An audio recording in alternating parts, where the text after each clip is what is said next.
Chapter 443. Liao glanced at the people on Long Haisheng's side. He didn't even stop at Qin Haodong for a second. But his expression changed a little when he saw Lei Bao. At the same time, Qin Haodong also looked at the people behind Liao. He had already seen through their cultivation with his remote sensing. Among these people, only a strong young man with a hemp rope in his hand seemed to be powerful. The cultivation of the others was generally not high, and some of them had not even reached the covert power. However, the strong young man was only at the 8th level of the covert power. If Liao sent these people to fight, there was no doubt that Long Haisheng would win today's game. Liao came to Long Haisheng and said sarcastically, "Long Haisheng, I want to make a fortune with you, but you don't want to. You have to make this situation. If you lose today's game, there will be no one like you in the whole Jiangnan city." Long Haisheng said lightly, "Chickens don't talk with ducks and fishes, and dragons don't live with snakes. I, Long Haisheng, am destined not to associate with people like you." Liao didn't care about Long Haisheng's sarcasm. He curled his lips and said, "We are all gangsters. Why do you pretend to be so dignified? Since you are so stupid, let's decide who owns Jiangnan and Jiangbei by fighting in the ring. I hope you won't regret it if you lose." Long Haisheng said firmly, "I will not lose, nor will I regret it. In that case, let's sign the bet. You brought the money, right?" After Liao said that, both sides checked the 5 billion cash checks brought by the other side and signed the bet. The bet and the checks were sealed in a box and placed in a corner of the ring. The box would belong to the winner later. When everything was ready, both sides returned to one side of the ring. Liao sent someone to fight first. It was the strong young man with the hemp rope in his hand. Long Haisheng turned to look at Ye Kai and Lei Bao and asked, "Which one of us will fight first?" Ye Kai said, "Senior brother, I'll fight first." No one could see through his opponent's cultivation at a glance like Qin Haodong. He had been in a good state recently, and his cultivation had improved from the 5th level of covert power to the 6th level, so he was full of confidence in this game. Long Haisheng asked worriedly, "Master Yi, are you sure?" Ye Kai said carelessly, "It's no big deal. He's just a little guy who practices Muay Thai. I can definitely handle him." After saying that, he stood up and leaped into the air, like an eagle spreading its wings, and flew into the arena. Seeing Ye Kai's kung fu, Long Haisheng felt a little relieved. He wouldn't be defeated like last time. After they got on the stage, both of them stood in position. The fierce young man glanced at Ye Kai fiercely, raised his fists wrapped in hemp rope and made a fist salute gesture. Then he said in stiff Wuxia language, "I'm going to attack." After saying that, he bent over and leaped about 2 meters into the air like a spring. From top to bottom, he punched at Ye Kai's face. Ye Kai's expression changed slightly. An expert could tell at a glance whether he was good or not. He had already seen that this fierce young man was extraordinary, so he hurriedly punched at the fierce young man. After a muffled sound, Ye Kai felt a sharp pain in his fist, and then his body took 6 or 7 steps back. Whether in terms of strength or the hardness of his fist, he was much weaker than this sturdy young man, and he had suffered a loss in just one move. Qin Haodong secretly shook his head. At first glance, he knew that this fierce young man was a master of Muay Thai. This kind of boxer kept hammering stones with ropes since the beginning of their practice. They broke their bones over and over again and then healed them over and over again. Finally, they developed a pair of iron fists. In this case, Ye Kai was still reckless enough to fight with his opponent. He was bound to suffer a loss. If he fully exerted the subtlety of his moves and the agility of his body, he could still fight with this man for a while. Now it seems that he will lose. Sure enough, the fierce man did not stop after his successful punch. He did not give Ye Kai any chance to breathe, and then he hit him in the chest with his knee. Ye Kai used a move to push the boat away and barely pushed away the knee strike in front of his chest. The sturdy young man's elbow smashed down from the top of his head. Ye Kai's cultivation was much lower than his opponent's, and he had lost the upper hand, which put Ye Kai in a completely passive situation. Ye Kai used all his strength to block the elbow strike with both of his hands. He barely managed to parry the sturdy youth's elbow strike, but he felt that the opponent's move carried a huge force of 1,000 pounds, shaking his arms to the point that he almost lost all feeling. His heart sank and he knew that he was in trouble. Today he met a real Muay Thai master. At this time he had completely lost the upper hand and could only barely hold on, hoping that the opponent would show a flaw so that he could find a chance to fight back. However, Ye Kai was obviously a master of fighting, so he would not give him any openings. After 2 consecutive strong attacks, Ye Kai could no longer hold on and was punched in the chest by his opponent. His whole body flew out of the ring like a kite with a broken string, and he began to vomit blood in midair. Qin Haodong was already prepared. He moved forward and caught Ye Kai so that he would not fall to the ground and get hurt again. Lei Bao strode over and asked, "Mr. Qin, how is my younger brother?" At the same time he saw that the clothes on Ye Kai's chest had been completely torn, and the right chest had collapsed by about an inch, forming a clear fist mark. The surrounding people couldn't help but feel their scalps go numb. This sturdy young man's punch was too ruthless. It actually forcefully cracked the sternum. Fortunately, it was the right chest that was hit. If it was the left chest, perhaps the heart would have burst on the spot. Qin Haodong took out a black pill and put it into Ye Kai's mouth. Then he said, "The injury is very serious and you need to rest for a while." This time Ye Kai's injury was much more serious than last time. His internal organs were shaken out of place. If Qin Haodong had not been there in time to treat him, he would have been killed by this punch. At this time, Liao had already walked to the ring and said proudly, "Long Haisheng, how about it? Are you afraid of losing a game? Are you nervous? If you lose another game you will have to leave Jiangnan City in the future." Long Haisheng said with a livid face, "Liao, 2 wins out of 3. Don't be so happy." "I tell you, Long Haisheng, I will win today's bet." Liao said proudly, "This young master is Bancha, the Muay Thai king that I specially invited from Thailand. People give him the nickname Iron Fist Arhat. Even if your men were to fight together, they would not be able to defeat him. Since you don't care about the lives of your men, let's continue." Then he laughed wildly, turned around and walked out of the ring. "Bastard, I'm going to avenge my younger brother." Lei Bao roared and strode to the ring. This, Long Haisheng looked at Qin Haodong nervously. Today's match was 2 wins out of 3. If he lost this game he would completely bow to Liao. In his heart he had originally wanted Qin Haodong to fight this game. Although they had not competed, in his opinion, Qin Haodong was much more reliable than Lei Bao. "Don't worry, he won't lose," Qin Haodong said to Long Haisheng. Then he took out the silver needles and began to treat Ye Kai. After all, Lei Bao was a master half a step to the supreme power realm. Although Bancha, the king of Muay Thai, was fierce, he was still at a lower level. Moreover, Lei Bao seemed rude, but he had reached the realm of the supreme power realm in his 30s, which showed his aptitude in martial arts. Hearing Qin Haodong's words, Long Haisheng calmed down a lot. He sat back in the chair and looked at the ring. In the ring Lei Bao and Bancha stood face to face. One was almost 2 meters tall and the other was only 1.6 meters tall. It seemed that there was a huge difference in height. However, Bancha didn't care about that. Over the years he had beaten up many giants in Europe and America. Because of that, in his opinion, Lei Bao was just a little taller, but he didn't take him seriously. "Boy, do you want to take a break?" Lei Bao asked. Although he was angry and eager for revenge, he didn't want to win with an unfair advantage. Bancha said arrogantly, "No need. I can't even warm up enough to deal with such a Wuxia man." "Boy, you're courting death," Lei Bao said and smashed the 5-mountain skyward hammer of 8 extremes boxing at Bancha's head. A trace of disdain flashed across Bancha's face. What a waste. How could he be so easily provoked? Bancha had been practicing Muay Thai since he was a child. His punching skills were extremely strong, so he was not afraid of fighting head-on with his opponent. Lei Bao was tall and had long arms, so it would be difficult for him to avoid him. That was why he deliberately provoked Lei Bao and wanted to beat him up with one punch.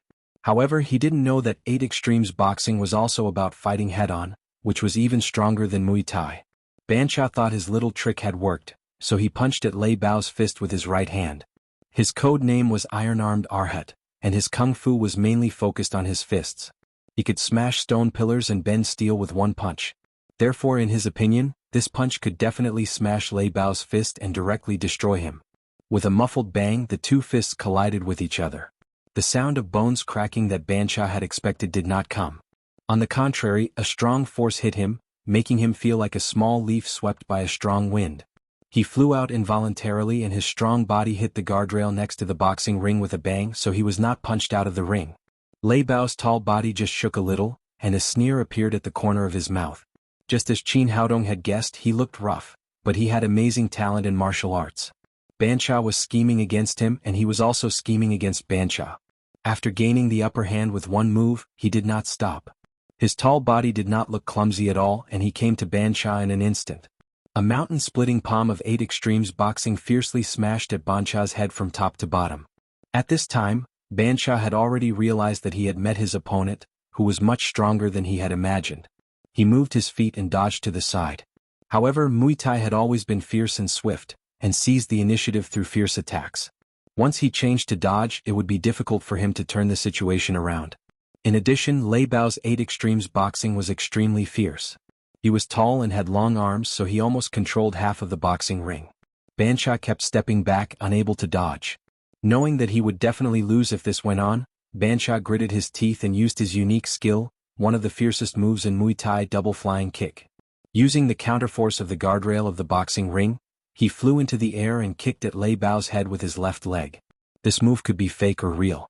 Generally speaking, his opponent would dodge and then his hind leg would become a fatal move. However, Lei Bao was obviously not an ordinary person. He did not dodge but pushed his left elbow slightly and his tall body cut in. He shouted, 8 Extremes Boxing Mountain Lean. Chapter 444. There was a popular saying in Wuxia, Tai Chi can bring peace to the world, while Baji can bring peace to the world. This showed the power of Baji boxing. The mountain lean that Lei Bao had just used was the most powerful move of Bajiquan. In his usual practice, this move was enough to break a tree. Bansha was completely defeated. Although he was very tough and strong, the mountain lean had completely collapsed his sternum. Blood spurted out of his mouth like a fountain. His whole body was like a sandbag that was thrown out, flying out of the boxing ring in an arc, and fell on the ground covered with rocks with a plop. The Thai boxing king who had dominated the boxing circle in Thailand for many years, the iron-armed Arhat who had made countless people tremble with fear, was defeated on a small island in Wuxia. Liao's expression changed. He immediately sent his men to rescue Bansha, but Bansha was already dead. Seeing that Lei Bao had finally won, Long Haixing breathed a sigh of relief. Now that Jiangnan and Jiangbei had won a round each, they were back to square one. He stood up and shouted to Liao, "There's one more round. Let's decide the winner in one round." After defeating Bansha, Lei Bao's momentum was even stronger. He stood on the boxing ring and shouted, "Who else dares to come up?" Liao looked at Lei Bao and then at Long Haixing. He sneered and said, "I didn't expect you to have a trump card. But it's useless. You're like a mantis trying to stop a chariot. The reason why I dare to propose the challenge tournament is that I have my own trump card. Just wait for death." Lei Bao shouted, "Cut the crap. If you want to compete, let your men come up." He had checked the people around Liao. None of them could even compare with Bansha, let alone him. So he was full of confidence. "I hope you still have the courage later." Liao smiled coldly. Then he turned to the calm lake and shouted, "Long please." As soon as he said that, his 20 men also shouted, "Long please." For a moment, their voices echoed on the river, sounding a little imposing. Long Haixing and Lei Bao were very surprised. There was not even a boat on the river. Who were they calling? Qin Haodong glanced at the river and a smile appeared on his face. He didn't expect that Liao would really invite a master. At that moment, a silhouette suddenly appeared on the surface of the river in the distance. This person stepped on the waves as if he was riding on a dragon. His speed was frighteningly fast. At this time, the sun was setting in the west, and a ray of sunlight just happened to cover the surface of the lake, illuminating the figure of this person, making him look even taller. He was like a god rushing toward the small island. Seeing this momentum, Liao became more and more complacent. He turned back and shouted to Long Haixing, "Master Long is here. Just wait for your death." Qin Haodong found it funny. Little tricks like walking on the waves were nothing in the eyes of a guru. If he wanted to, he could even lie on the river and sleep. Moreover, it could be seen that although this person had entered the threshold of the Supreme Power Realm, it was obvious that he had just broken through to the first level of the Supreme Power Realm. His strength was still at the bottom of the Supreme Power Realm. Was it really good to be so pretentious just after breaking through? However, among so many people present, he was the only one who could be so calm. Long Haixing's expression changed greatly. Although he didn't know martial arts, this kind of magic skill of walking on the waves was definitely not something that ordinary people could do. It could be seen that the person Liao invited was definitely a master among masters. Lei Bao's face was livid. He knew very well what the person in front of him represented. Walking on the waves meant that he could control the chi of heaven and earth for his own use. That was the unique ability of the Supreme Power Realm. That was to say, this person in front of him was a supreme power. He originally thought that with his cultivation of half-step to the Supreme Power Realm, he could defeat today's challenge tournament.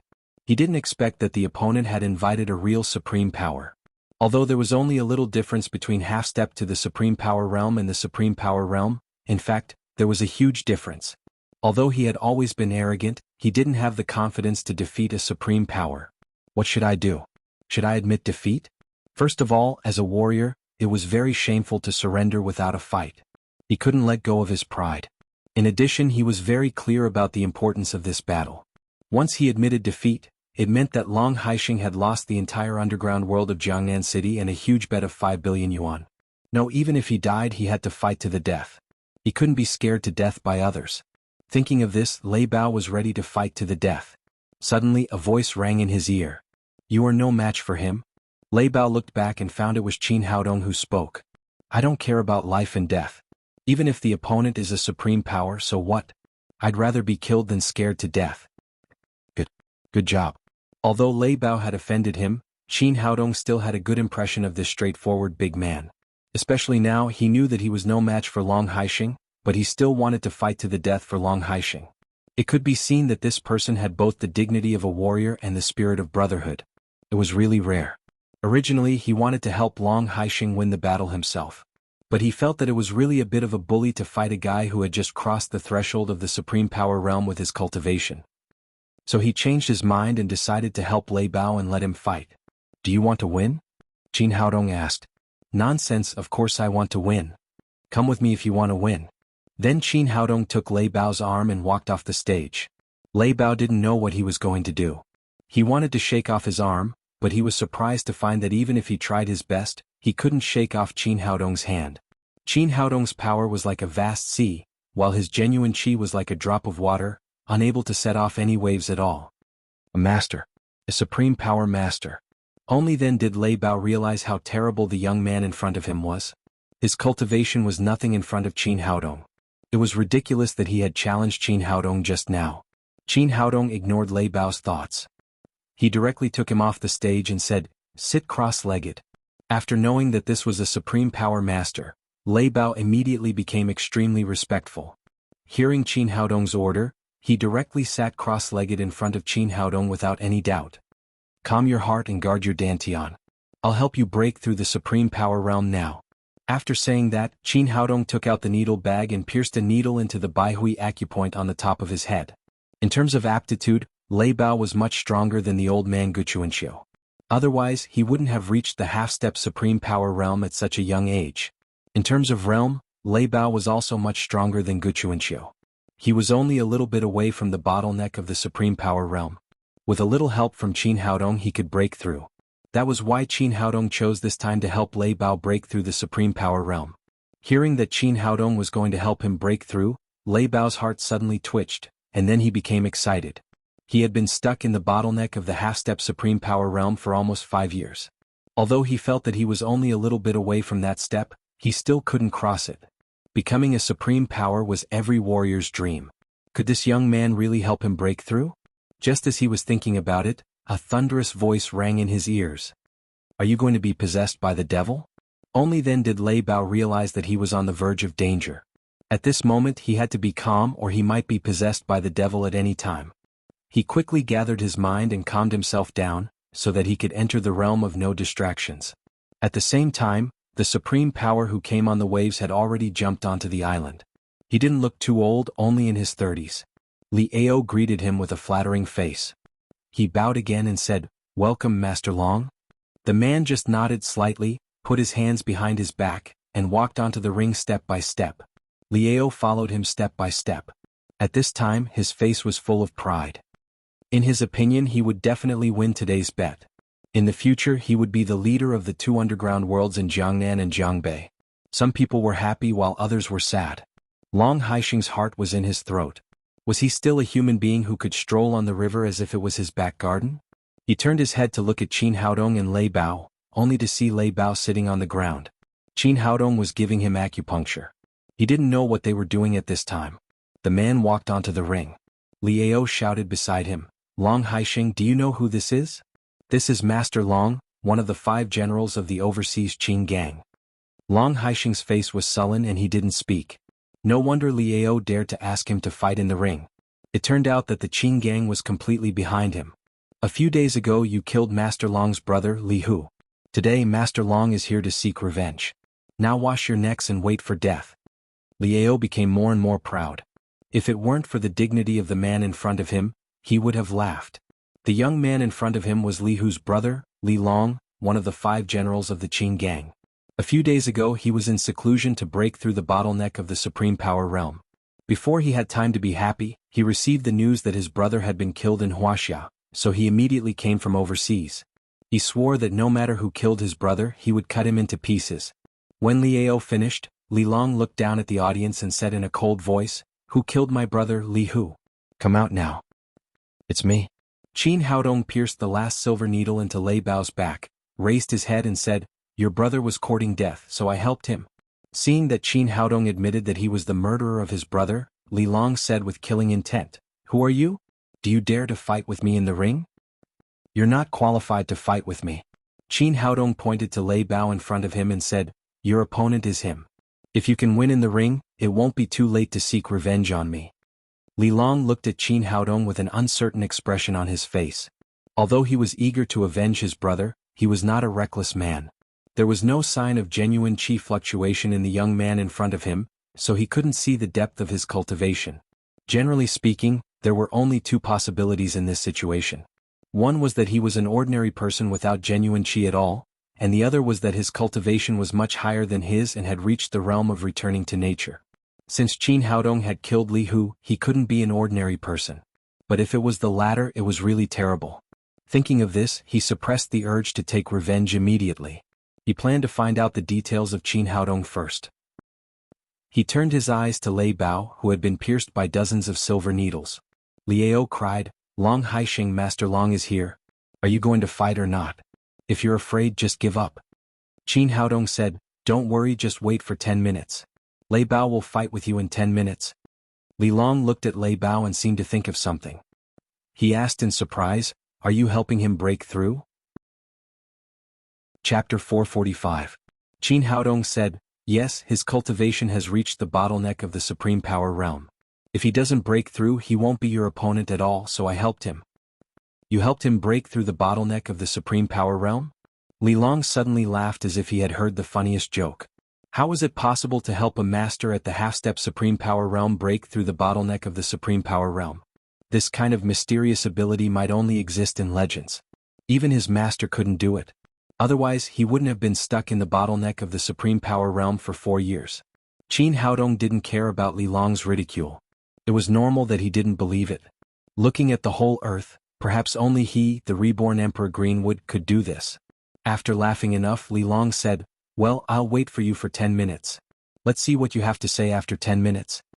As time went by, everyone's eyes were focused on Lei Bao, who looked extremely calm.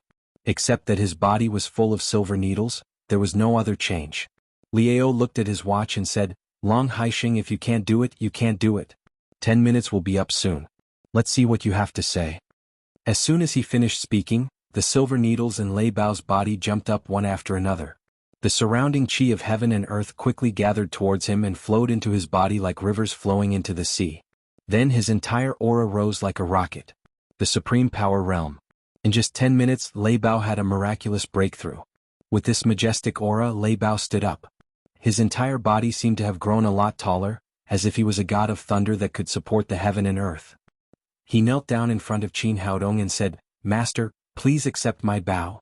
Although Qin Haodong didn't have traditional martial arts, the merit of helping him break through the bottleneck of the supreme power realm was enough to be his teacher, so he knelt down and saluted. "Get up. I just thought you were a good person, so I helped you casually. I didn't intend to accept you as an apprentice." Qin Haodong waved his hand and dragged Lei Bao up from the ground. "Whether you accept me or not, you are my master in my heart." Lei Bao said so and did so. In the future, Qin Haodong would be no different from his master in his heart. How is this possible? Seeing the scene in front of him, Li Long almost bit his tongue. When did the bottleneck of the supreme power realm become so easy? If that was the case, then he wouldn't have had to painstakingly break through for 4 years. No, it's fake. It must be fake. At this point, he was sure that the 2 people in front of him were putting on an act. They wanted to scare him off with this kind of trick. How could anyone casually help others break through the supreme power realm bottleneck? He glanced at Qin Haodong with disdain and sneered, "Boy, you can fool others with this trick, but you can't fool me." Qin Haodong said lightly, "Whether it's true or not, we'll know after we try." He turned to look at Lei Bao, Do you dare to fight him?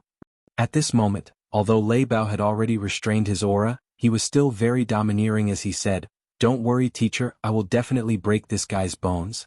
After he finished speaking, he strode towards the arena with a terrifying momentum. Every step he took seemed to shake the entire island. Li Long didn't think so. In his opinion, all this was an illusion made by these two people. "Boy, wait for me to kill this big guy, and then I'll kill you to avenge my brother." After that he turned to look at Lei Bao. "How dare you disrespect my master? Go to hell." Lei Bao let out a thunderous roar and used the mountain-splitting palm. His big hand, which was like a cattail leaf fan, came down from above and slapped Li Long's head. "How dare you pretend to be with me? I'll see how long you can pretend." Li Long gathered his aura and suddenly punched at Lei Bao's big hand. He had thought that everything Lei Bao had shown was fake. No one could break through the bottleneck of the Supreme Power Realm within 10 minutes, and Lei Bao couldn't be his opponent. But when the fist and the palm collided, his expression suddenly changed. He felt that the huge genuine chi was rushing towards him like a landslide and a tsunami. They were both at the early stage of the Supreme Power Realm, but the strength of the opponent was not something he could match at all. The opponent is really a Supreme Power Realm? As soon as this idea popped up in his mind, his whole body had been slapped away by Lei Bao. Everyone was stunned. Just now, when Li Long rode the waves, his momentum was so strong and he was so pretentious. He was like a god descending to the mortal world, but in the blink of an eye, he was beaten like a grandson by Lei Bao. The difference was too big. Even Lei Bao couldn't believe that his palm had such great power. Both of them were at the early stage of the Supreme Power Realm, so there should not be such a big gap. Only Qin Haodong had a playful smile. Normally, Lei Bao, who had just broken through, should be a little weaker than Li Long, but he had left a lot of green with genuine qi in Lei Bao's body. The genuine qi of a practitioner in the elixir realm was extremely pure.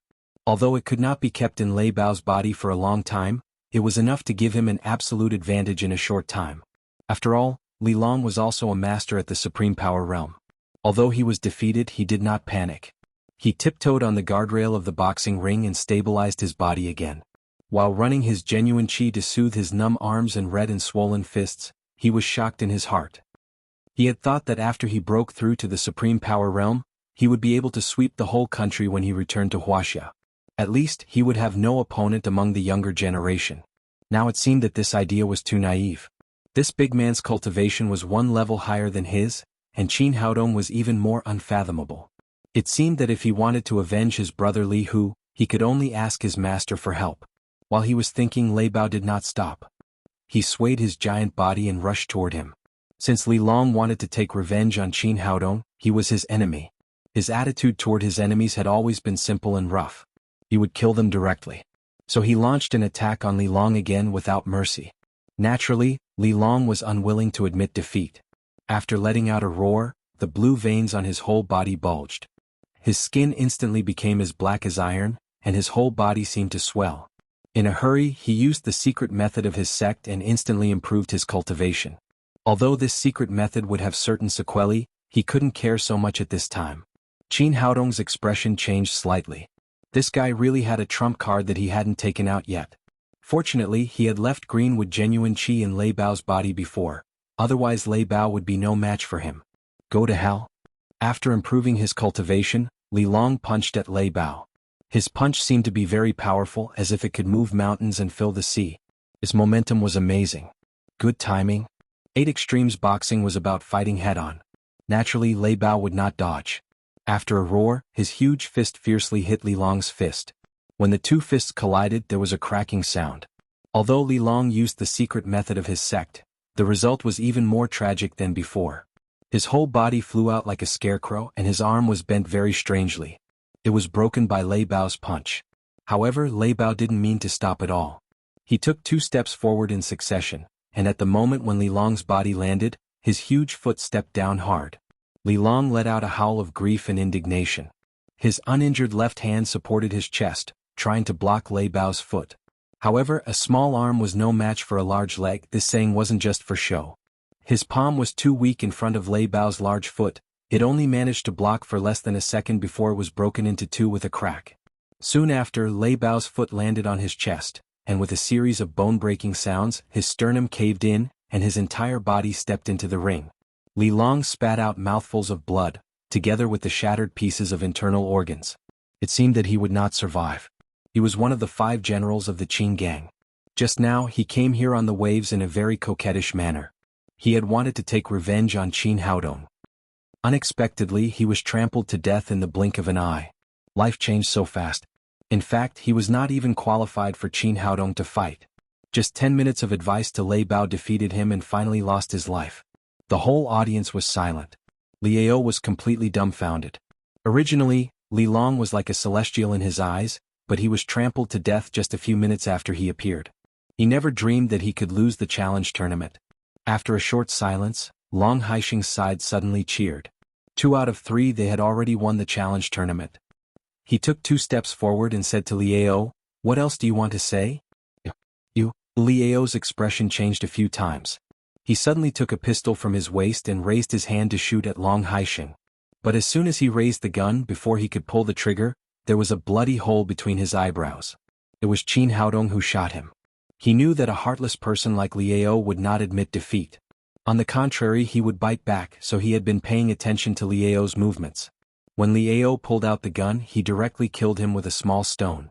When the tree falls, the monkeys scatter. After Liao's death, his men immediately lost the courage to resist and jumped into the boat to escape. They ran away. Qin Haodong and Long Haixing didn't care about these small fish and shrimps. The challenge tournament was over and Liao was dead. The matter was completely over. What was left was the reward. Long Haixing took out a cash check from his pocket and handed it to Lei Bao. He said, "Master, thank you for your help today. This is the 100 million yuan we agreed on before." Lei Bao waved his hand and said, "Mr. Long, I don't dare to take the money. Although I won today, it's not my credit. If Senior Qin hadn't helped me improve my cultivation, I would have died on the stage now." After that, he turned to Qin Haodong and knelt on the ground again. "Senior Qin, thank you for helping me break through the bottleneck of many years. From today on, you are my new parent." Although he had a temper, he was still very clear-headed. He knew that if it wasn't for Qin Haodong's help, he would not only not be able to break through the bottleneck of the Supreme Power Realm, but even lose his life. Qin Haodong waved his hand and said, "Get up. This is also the fate between you and me." Lei Bao said, "Senior, I opened a Thunder Martial Club in Shanghai. If you have time to go to Shanghai, you must come to my place and let me do my best as a host." Qin Haodong nodded and said, "Okay, if fate allows, we will meet again." Long Haixing went to the ring and took the box. He took out the 5 billion cash check from it and gave it to Qin Haodong together with the 100 million cash check in his hand. "Brother Qin, thanks to you today. You deserve this money. Take it." Chapter 446. Qin Haodong shook his head and said, "Brother Long, it's our duty to help each other. I can't take all the money. I only need 2 billion yuan. Before he came, he had told Long Haixing that the 2 billion yuan was his own bet. If he lost, he would pay Long Haixing, so it was part of what he deserved. Seeing his firm attitude, Long Haixing reluctantly said, "Well, I'll ask someone to transfer 2 billion yuan to your account now. Leave the rest of the money with me. Let me know when you need money, and I'll ask someone to transfer it to you right away." Things ended satisfactorily. Lei Bao and Yi Kai left with Zhou Wen and Zhou Wu. Long Haixing had taken over the underground world of Jiangbei, so he would be busy in a short time. Qin Haodong returned to the Lin's villa alone. When he got home, the little fellow was still awake. Seeing Qin Haodong, she immediately threw herself into his arms and said, "Papa, where did you go? Why don't you play with me at home?" Qin Haodong said, "Papa went to make money." The little fellow said, "How much did Papa make?" "Papa made a lot of money." Qin Haodong said, took out a bank card from his pocket, handed it to Lin Momo and said, "There are 2 billion in it. Take it. It's enough to move Tangmen Company to Shanghai." Lin Momo took the card and asked in astonishment, "Really? You're not joking with me, right?" "Of course it's true. How can I lie to you about this kind of thing? How is it possible? Where did you find 2 billion yuan? Lin Momo glanced at his waist. "You didn't sell both kidneys, did you?" Qin Haodong said with a wry smile, "Even if it's a gold kidney, it can't be sold for so much money." "Then how did you get the money? Even robbing a bank can't be so fast. The money is reasonable and legal. I earned it." Qin Haodong told him what had happened that night. Lin Momo kissed him on the face and said, "Honey, you're great. You can earn 2 billion yuan so quickly. It seems that we don't have to worry about the rest of our lives." Although the little fellow didn't quite understand what was going on, she also rushed over and kissed Qin Haodong on the other cheek. "Papa, you're great. Of course Dad is the best. Qin Haodong kissed her little face and then said to Lin Momo, with this money, can we move to Shanghai soon? Lin Momo said, it's not that easy. Do you think it's a peddler moving? We are a big group. Lin's group and Tangmen Company together need to make a lot of preparations in advance.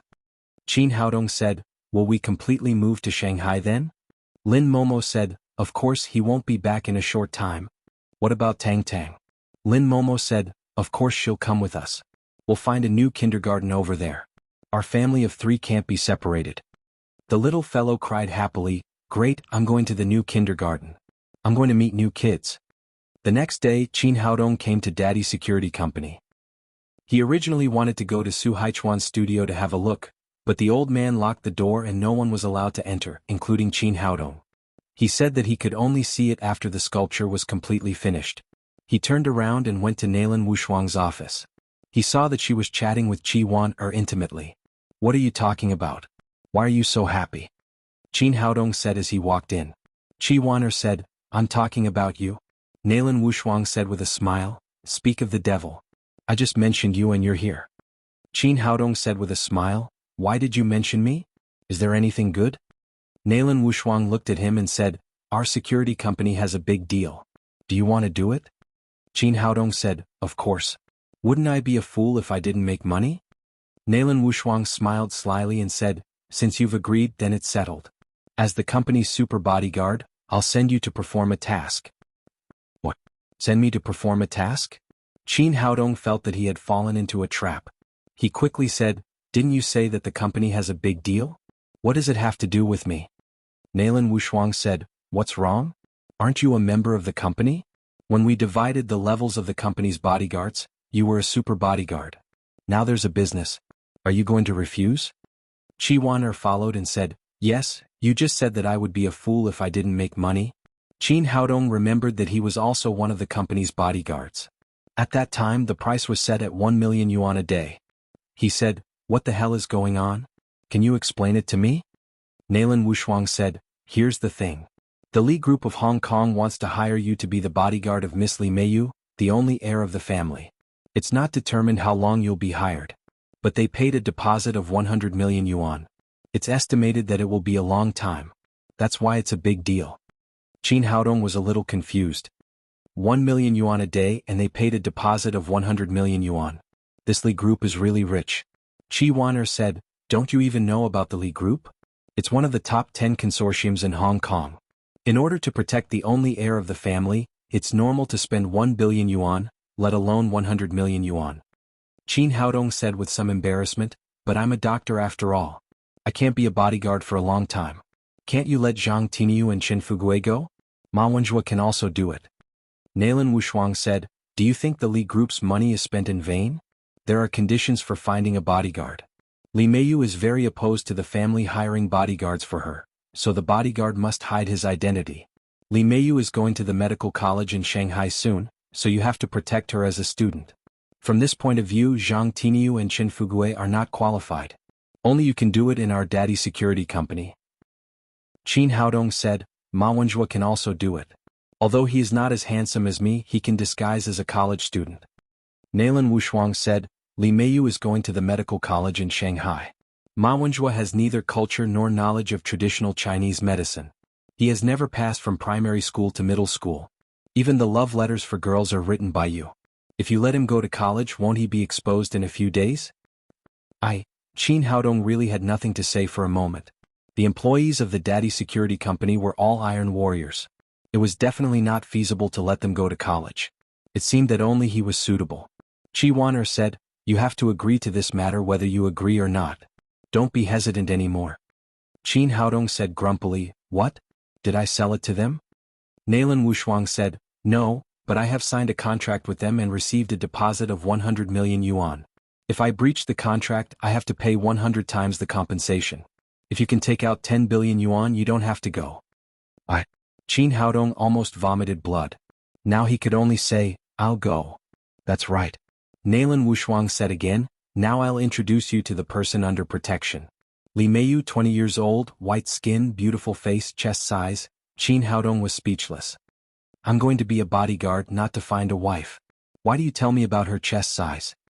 Chi Wan said, Lin's group is the leading financial group in Hong Kong, with hundreds of millions of assets. Li Meiyu is the only heir and she is beautiful. We want to tell you that you can be a bodyguard but you can't steal. Qin Haodong said, what kind of person do you think I am? You and Wu Shuang are both young ladies of aristocratic families. I didn't steal, did I? After listening to him, Qi Wan immediately stared at him and said, how dare you say that? Why don't you steal? Are you saying that Sister Wu Shuang and I are not beautiful? A woman's heart was unfathomable. Qin Haodong said at a loss, then should I steal? Or shouldn't I? Qi Wan said, I don't care. Anyway, you have to behave when you go out. Nailin Wu Shuang said with a smile, that's right. Even if you want to steal, you have to follow the rules of first come, first served. Qin Haodong felt a headache. It was you who asked me to be a bodyguard and it was you who worried about me. How could I live? Knowing that it was impossible to reason with women, he quickly changed the topic and said, there is one thing I don't understand. There are so many bodyguards in the world. With the financial resources of Lin's group, it's not a problem to transfer the whole Navy SEAL team. Why do you want me to be a bodyguard? Besides, our company has only been established for 2 months. How did they know about Daddy's security company? Are we that famous now? Nailin Wu Shuang said, the relationship between big families is always very complicated. Because Li Meiyu is the only heir of Lin's group, many people are interested in her. Mr. Li is not at ease to hire a bodyguard in Hong Kong. In addition, as mentioned before, you have to protect Miss Li and not let her find out that you are a bodyguard. You also have to sneak into the Shanghai Medical College so ordinary bodyguards are not qualified at all. Qi Wan then said, Mr. Li and my uncle are good friends. My uncle recommended our company, and I recommended you to Mr. Li. What do you think? Shouldn't you give me a little reward? Qin Haodong said with a bitter face, I am a good doctor, but you forced me to become a bodyguard. How dare you ask me for a reward? Now the only thing that made him happy was that Lin's group and Tangmen Company were about to move to Shanghai. This time he could also make some preparations in advance. From this point of view it was also good. Thinking of this he asked, when do I leave? Nailin Wu Shuang said, tonight. Tomorrow is the opening day of the Shanghai Medical College. You can just go to register. Today? Isn't it a little too urgent? Besides, my file and student status are still in Jiangnan Medical College. I have to go through the formalities of dropping out. Nailin Wu Shuang said, don't worry, I've done all these for you. Your student status in Jiangnan Medical College has been withdrawn, and I've helped you to make a new file. Now you are still Qin Haodong but you have become 19 years old. You are a freshman in the Shanghai Medical College this year, majoring in traditional Chinese medicine. Qi Wan took out a ticket and said, this is tonight's flight. It will arrive at Shanghai Airport at 12 midnight on time. Seeing that the two women were determined to send him away, Qin Haodong couldn't say anything more. He could only hurry up and deal with things before he left as soon as possible. At midnight, a passenger plane slowly landed at the Shanghai airport. A moment later, Qin Haodong followed the crowd out of the airport exit and got on an airport bus to the city. After getting off the bus, he was not far from the hotel that Qi Wan had booked. He walked in the direction of the hotel while enjoying the night view of Shanghai. Not long after he walked out, a girl with green hair suddenly ran over, grabbed his hand and cried, Honey, I finally found you. Chapter 447. Honey? Although the other party's voice was sweet and charming, Qin Haodong was still stunned.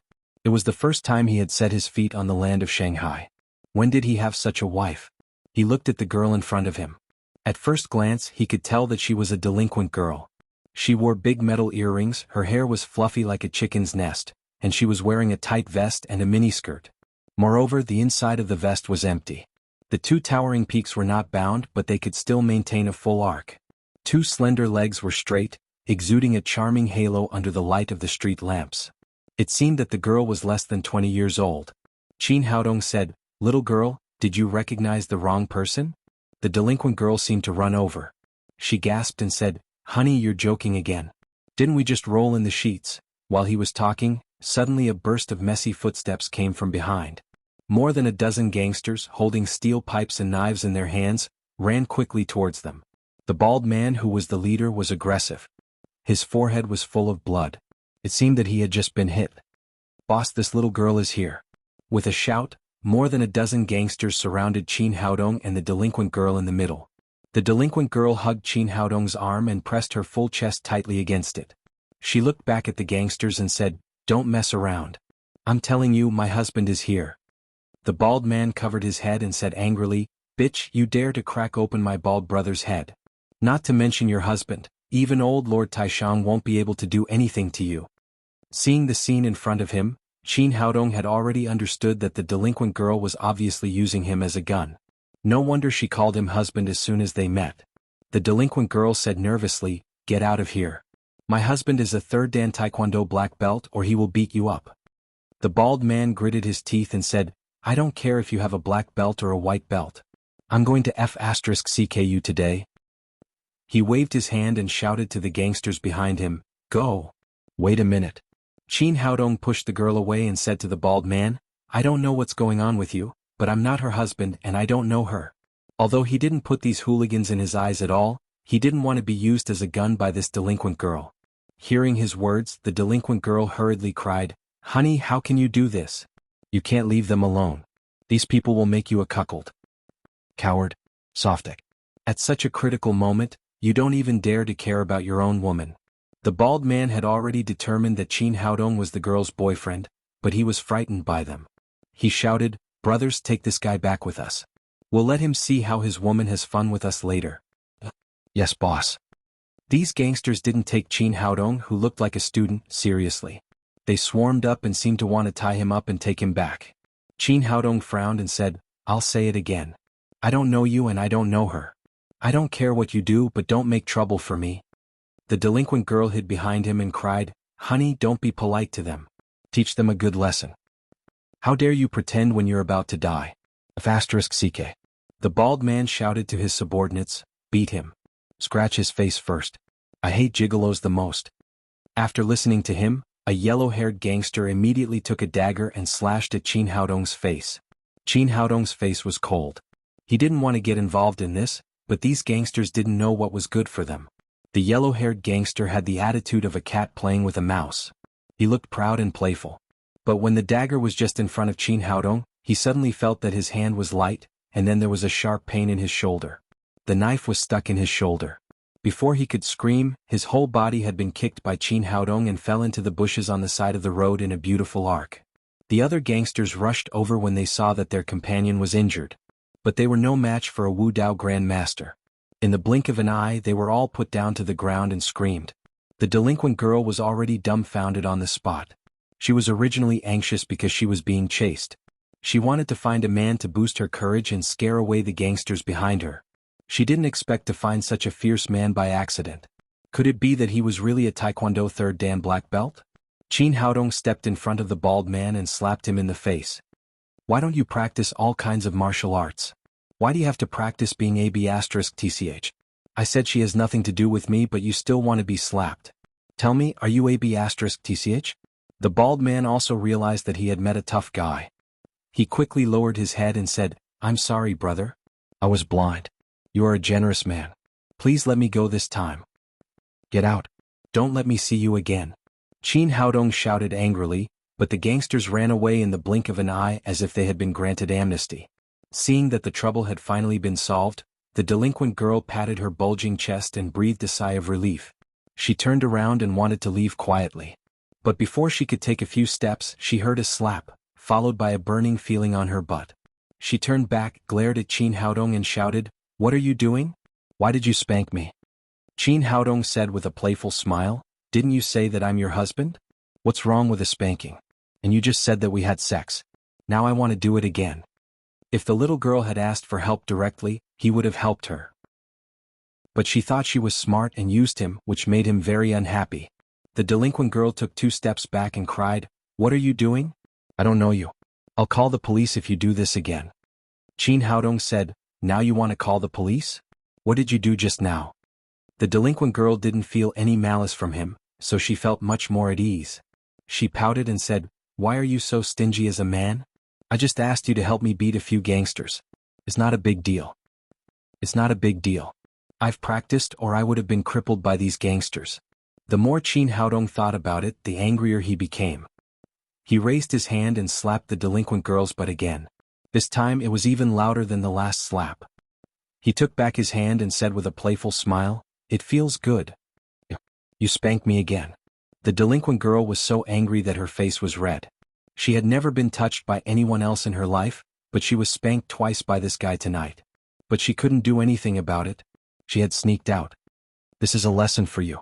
Don't treat others as fools in the future. Remember, you still owe me sex. After that, Qin Haodong ignored the delinquent girl and turned to walk in the direction of the hotel. After checking in at the hotel, he took a bath and had a good sleep. The next morning, he got up and prepared to have breakfast before going to the Shanghai Medical College to report. When he walked out of the hotel gate, the sun had already risen high, illuminating the morning of Shanghai. The location of the hotel was very prosperous, surrounded by shops. Qin Haodong originally wanted to find a breakfast shop and have a simple meal. But before he walked far, a melodious music came which made him stop. This was not an ordinary pop song, nor was it played by modern piano, saxophone and other instruments.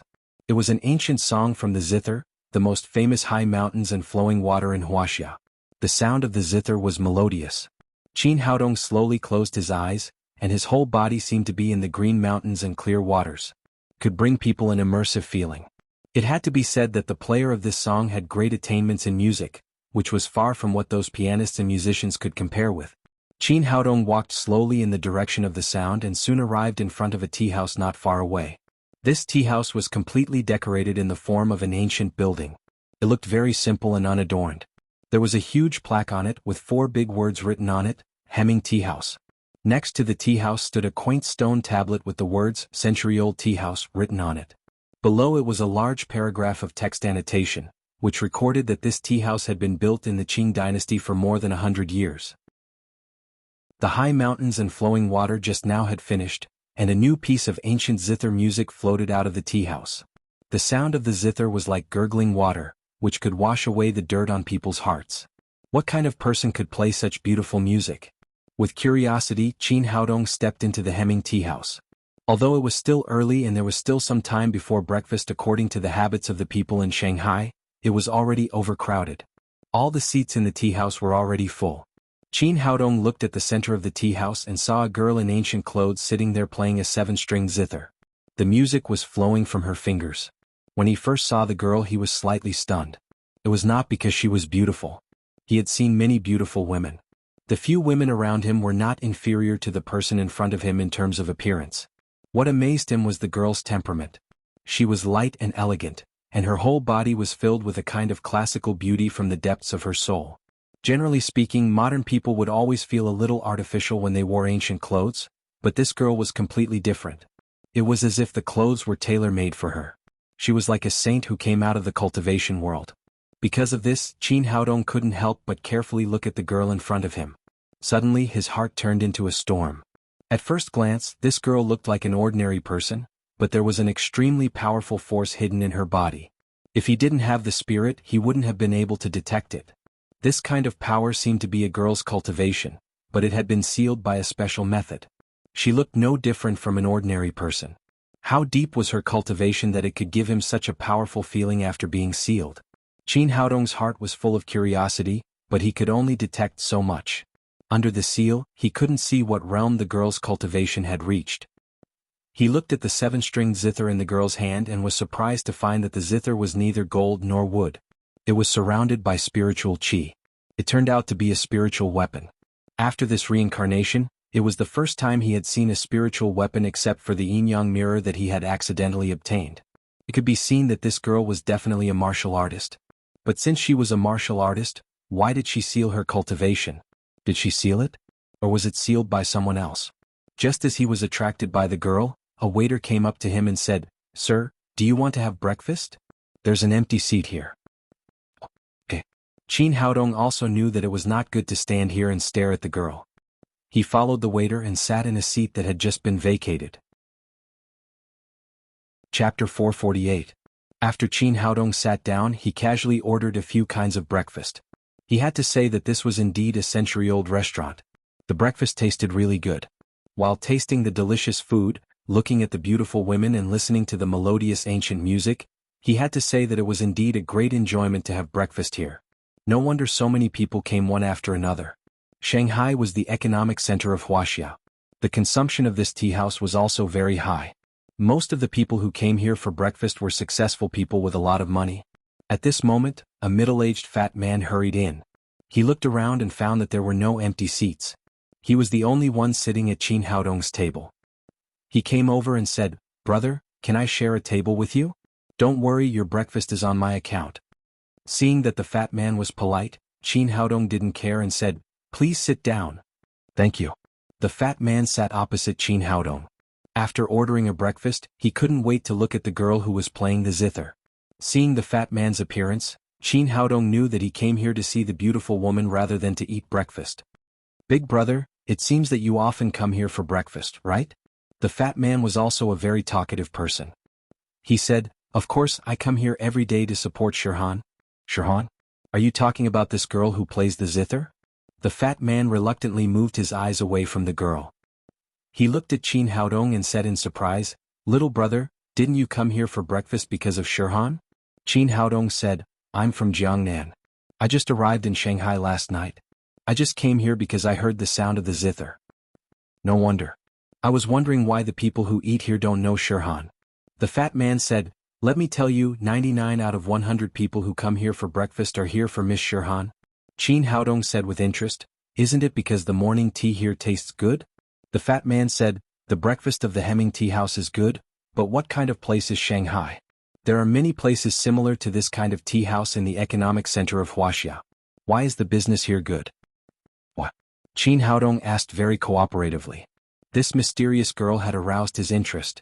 He wanted to get as much information as possible. Obviously because Shirhan is playing the guqin here. When it came to the girl named Shirhan, the fat man's greasy face showed a look of excitement. Shirhan is a popular star here. Since she came to this tea house 3 months ago, the business here has been getting better day by day. To tell you the truth, people used to come here to eat breakfast, but now they come to listen to music and look at beautiful women. Just like me, I come to support Shirhan every day. Last night, I got up late because I dealt with some special things. Otherwise, my brother would definitely sit in the seat closest to Shirhan. At this time, another song was over. Just as the fat man said, Shirhan was indeed a popular star here. There was immediately a burst of applause and cheers. In order to sit longer, some diners ordered more food, especially those who were close to Shirhan's seat. They were reluctant to leave. Qin Haodong said, "Is Shirhan an employee of this shop?" He was a little surprised. Shirhan's attainments in ancient music were extremely profound. He was afraid that even the famous ancient music masters in Huaxia could not compare with her. She also had a kind of elegance and classical beauty from her bones. Why did she come to the downtown to play? The fat man lowered his voice and said, "Shirhan is an employee here. I heard that she came from another place. It seems that it's her first time in a big city like Shanghai. She doesn't know much about anything. She was directly signed by the boss's wife for 3 years. Now she can't leave even if she wants to. Otherwise, she will have to pay a large sum of liquidated damages." Qin Haodong nodded secretly. Such a pure sound of the guqin did not come from the city. After hearing the news, he asked in surprise, "She is just playing the guqin here. Does she still need to sign a liquidated damages contract?" The fat man said, "You can't underestimate Miss Shirhan. Since she came, I heard that the turnover of the tea house has doubled. Now she is the cash cow of the Hemming Tea House. The proprietress is very shrewd. How can she leave so easily?" While speaking, his eyes never left Shirhan's delicate face. "If I were the boss, I wouldn't let her go. A beautiful woman like her will feel refreshed even if I look at her a few times a day." Qin Haodong said, "Since she is helping the tea house to make money, her salary will not be small, right?" The fat man shook his head and said in a low voice, "It's not like that at all. The boss of this shop is very evil. He signed a 3-year contract with Shirhan in advance. Her salary is very low and he doesn't give her a raise. Moreover, the boss of the tea house has an underworld background. Shirhan can't fight back. Otherwise she will be very miserable." Qin Haodong was not surprised by this. An old shop that could be passed down for 100 years generally had to have power in both the underworld and the underworld. Otherwise it would be disliked by the local gangsters and they would be beaten up a few times. Then it would not be able to open again. At the same time, he also felt a little sorry for Shirhan. As soon as she entered this complicated society, she was trapped by the evil boss. He asked again, "According to Shirhan's appearance and musical attainments, it's not difficult for her to enter the entertainment circle. Why did she choose to play here?" The fat man shook his head and said, "I don't know. Maybe it's a personal hobby, or maybe she was cheated by the boss." Moreover, the entertainment circle is very deep. It's difficult to get in without a way. Speaking of this, he sighed and said, with Shirhan's appearance and figure, as long as she waved her hand, countless rich men would throw money at her. She could live a carefree life, but she didn't do so. He seemed to feel sorry for Shirhan, but Qin Haodong knew that he could hear from the sound of the zither that this girl's heart was extremely pure. How could she let such worldly things affect her?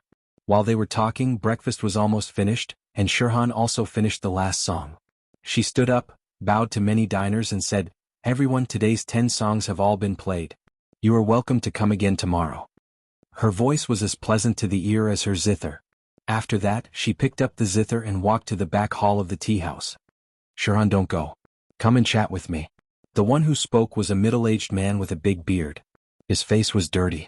As he spoke, he made a caressing gesture at Shirhan's back. Although he only touched the air, this action seemed to make him feel very satisfied. Seeing him like this, there was another burst of dirty laughter around him. At this time, another thin man reached out to stop Shirhan and said with a sinister smile, "Shirhan, I came here specially for you today. I spent more than 1,000 yuan here for a meal. How should you thank me?" Qin Haodong couldn't help shaking his head secretly. He thought to himself, "Thank you for nothing. You just came here to harass me and I can't get a penny of commission. I'm tired of you. Why should I thank you?" Shirhan seemed to be used to this situation. She didn't pay attention to the thin man. She just took a slight step to the side and then continued to move forward. Although these diners frequently teased Shirhan, they all stopped. No one did anything too excessive. But at this moment, a young man suddenly stood up and reached out to grab Shirhan's arm. "Shirhan, don't go. Chat with me. I'll give you 1,000 yuan for one sentence. What do you think?" The young man was wearing famous brands from head to toe and a gold watch worth millions of yuan on his hand. There was an uncontrollable obscenity in his eyes. At first glance, it was obvious that he was a rich playboy who came out to have fun. The fat man said in Qin Haodong's ear, "This is Huang Cailuan, the son of Huang Jianye, a real estate businessman in Shanghai. Everyone calls him Young Master Huang. He has so much money that he can kill people. Recently he has come here every morning to support Shirhan. Only this young master can offer a price of 1,000 yuan for a single sentence." Qin Haodong glared at the fat man angrily. These people were a kind of blasphemy to Shirhan. He didn't understand why a fairy like her would come to this busy city to be contaminated with these secular things. "Please behave yourself," Shirhan said and shook off Huang Cailuan's arm. Although her internal force was completely sealed, she still had the foundation of martial arts, so she was stronger than ordinary women. Seeing that Shirhan didn't give him face, Huang Cailuan couldn't help but change his expression. He reached out and slapped her on the butt. The slap was not heavy, but the sound was very loud and the meaning was completely different. The tea house, which had been bustling with noise, suddenly quieted down. Huang Cailuan took back his right hand and sniffed it. Then he said with endless aftertaste, "It feels good and tastes better. I just don't know what it feels like to be pressed on the bed." After that, he was the first to laugh and then the others also laughed. These people must have the same idea as Huang Cailuan. They wanted to experience how it felt. Qin Haodong frowned slightly. From the bottom of his heart, he didn't want to see these people being obscene. It was Shirhan. Seeing that these people were getting more and more outrageous, Shirhan's face instantly became cold, and her eyes were full of inexplicable anger. She raised her hand and slapped Huang Cailuan in the face, who was still laughing wildly. "Pa!"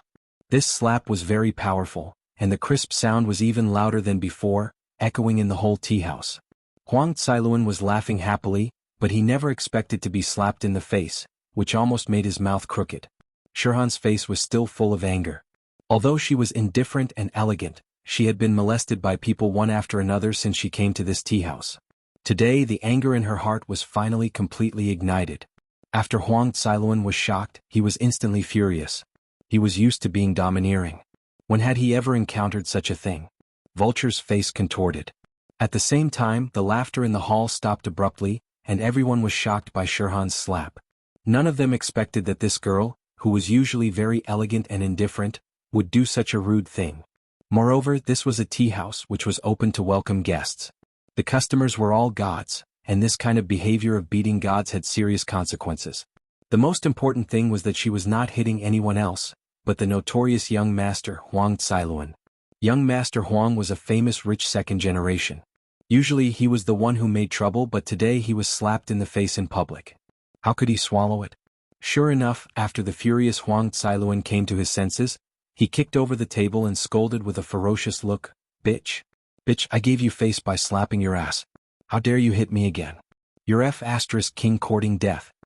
Everyone became nervous, but Shirhan still stood where she was, looking at Huang Cailuan angrily. Chapter 449. Huang Cailuan continued to roar, "Bitch! Bitch, you're still not convinced, right? Today I'll let you see what will happen to you if you offend me, young Master Huang." After that, he turned his head to the side of the hall and shouted, "Where's the owner of the tea house? Come out quickly. You must give me an explanation for today's matter." The noise here was too big and the matter had alarmed the lobby manager. He rushed over in a hurry. Seeing the angry Huang Cailuan, he quickly flattered him. He said flatteringly, "Young Master Huang, what's wrong? Are you not satisfied with your meal? Are you King blind?" Huang Cailuan pointed to the slap mark on his face and roared at the lobby manager, "I was hit by the bitch who played the zither here. Today you must give me an explanation." Hearing Huang Cailuan's accusation, the lobby manager immediately turned his head to look at Shirhan. The expression on his face immediately changed from servile to domineering. "Are you crazy? How dare you hit a guest? Apologize to young Master Huang." His own person was molested by a guest, and the first thing he did was to ask the person to apologize humbly. Many guests were extremely disdainful of the lobby manager's approach. Shirhan glared at the lobby manager angrily, then turned her head and left, completely ignoring his words. Huang Cailuan shouted, "Bitch! Bitch, where are you going? Stop right there." The lobby manager flashed in front of her and shouted, "Jia Shirhan, are you deaf? I told you to apologize to young Master Huang." Only then did Qin Haodong know that the girl's full name was Jia Shirhan. As soon as the lobby manager finished shouting, he heard a slap and a bright red slap mark appeared on his face. Jia Shirhan's face was red. Obviously she was extremely angry. She slapped the lobby manager aside and then stepped forward. Seeing this scene, the guests next to them began to clap and cheer. Right at this moment, a sharp voice sounded out. "Stop right there. If you dare to take another step forward, I'll break your legs and sell you to the bathing center." Qin Haodong looked in the direction of the voice and saw a woman walking over. The woman was extraordinarily fat. Her waistline was definitely not inferior to her height. When she walked, she looked like a rolling meatball. Such a person liked to wear heavy makeup. His greasy face was covered in all kinds of makeup. When he walked, not only did the fat on his body jiggle, the makeup on his face kept falling off. It was disgusting to look at. The meatball was the lady boss of this tea house, Zhu Dongmei. Everyone called her Big Fat Pig in private. Zhu Dongmei came in front of Jia Shirhan and shouted fiercely, "If you pretend to be noble in front of me again, I will sell you to the bathing center as a whore, son." When Huang Cailuan heard her words, he smiled ferociously and said, "That's great. At that time I will bring people there every day. Whoring you, let's see if you can still pretend in front of me." His pair of lustful eyes stared at Jia Shirhan's curvaceous figure, as if he had already seen her being pressed under his body. Jia Shirhan didn't say anything. She just stood there with her eyes blazing. "Bitch, son, are you deaf? Quickly kneel down and apologize to young Master Huang." Zhu Dongmei was about to go mad with anger. Usually she was sharp and mean. She treated the staff of the tea house extremely fiercely. She never expected that there would be a situation where the staff beat the guests today. If this news got out, how would her tea house open in the future? Who would send money to the Hemming tea house? Jia Shirhan glanced at Zhu Dongmei and still didn't speak. It seemed that there were no words to express her feelings at this time.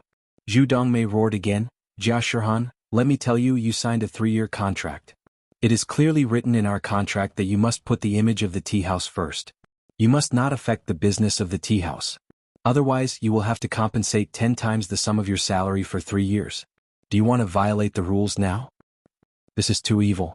There is actually such a tyrannical clause in the contract." The guests around them began to whisper. Jia Shirhan said angrily, "I don't understand your contract at all. You lied to me to sign it." Zhu Dongmei was immediately like a cat whose tail had been stepped on. She screamed, "Bullsh*t. Your name is written in black and white. How can it be that I lied to you? Proprietress, your husband, Brother Zhu, and I are friends. Because of this, I usually support the business of the Hemming tea house.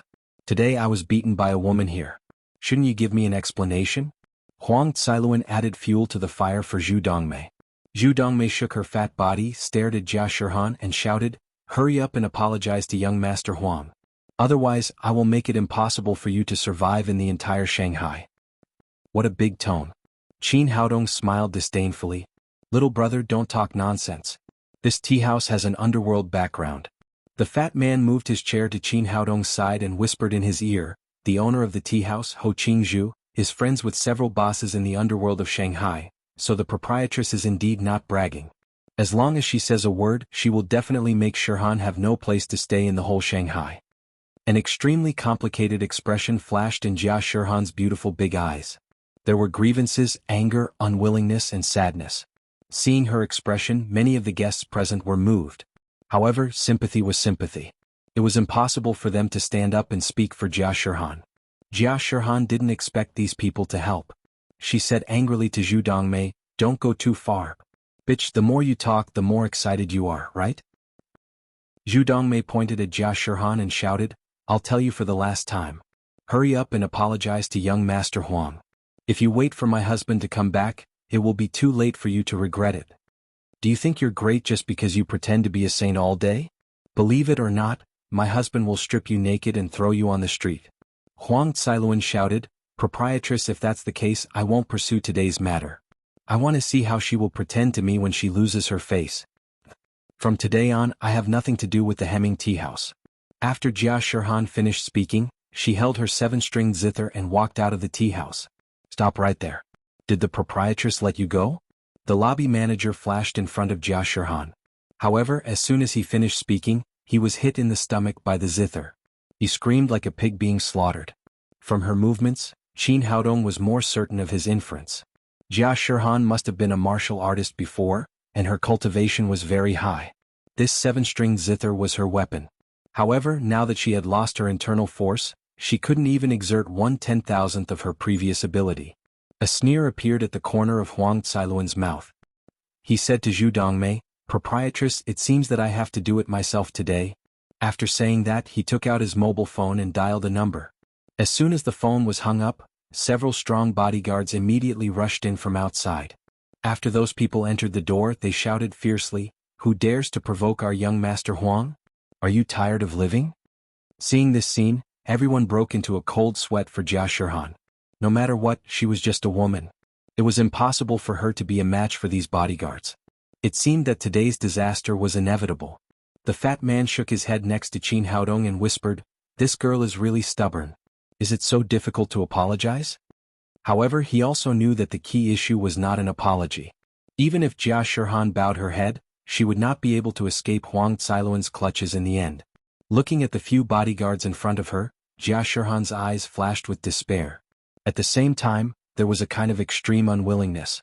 She used to be an ant that she could kill with a raise of her finger, but now she was forced into a desperate situation. At this moment, she suddenly found that there was one more person next to her. It was a very handsome young man. Qin Haodong smiled slightly, "I'm here. It's okay." These 6 short words suddenly made Jia Shirhan's heart feel a lot more at ease. At the same time, she felt a lot warmer. In the end, someone was willing to stand up and help her. Only then did the fat man realize that the young man who had been sitting next to him had actually stood up to defend the injustice. He was a little worried for Qin Haodong, but in the end he held back and didn't say anything. He just murmured, "You want to die. You can't blame others." Now it was like this. In the eyes of many people, acting bravely for a just cause had become the second choice. In their opinion, being wise to protect oneself was the best way. Zhu Dongmei glanced at Qin Haodong and said angrily, "Who are you?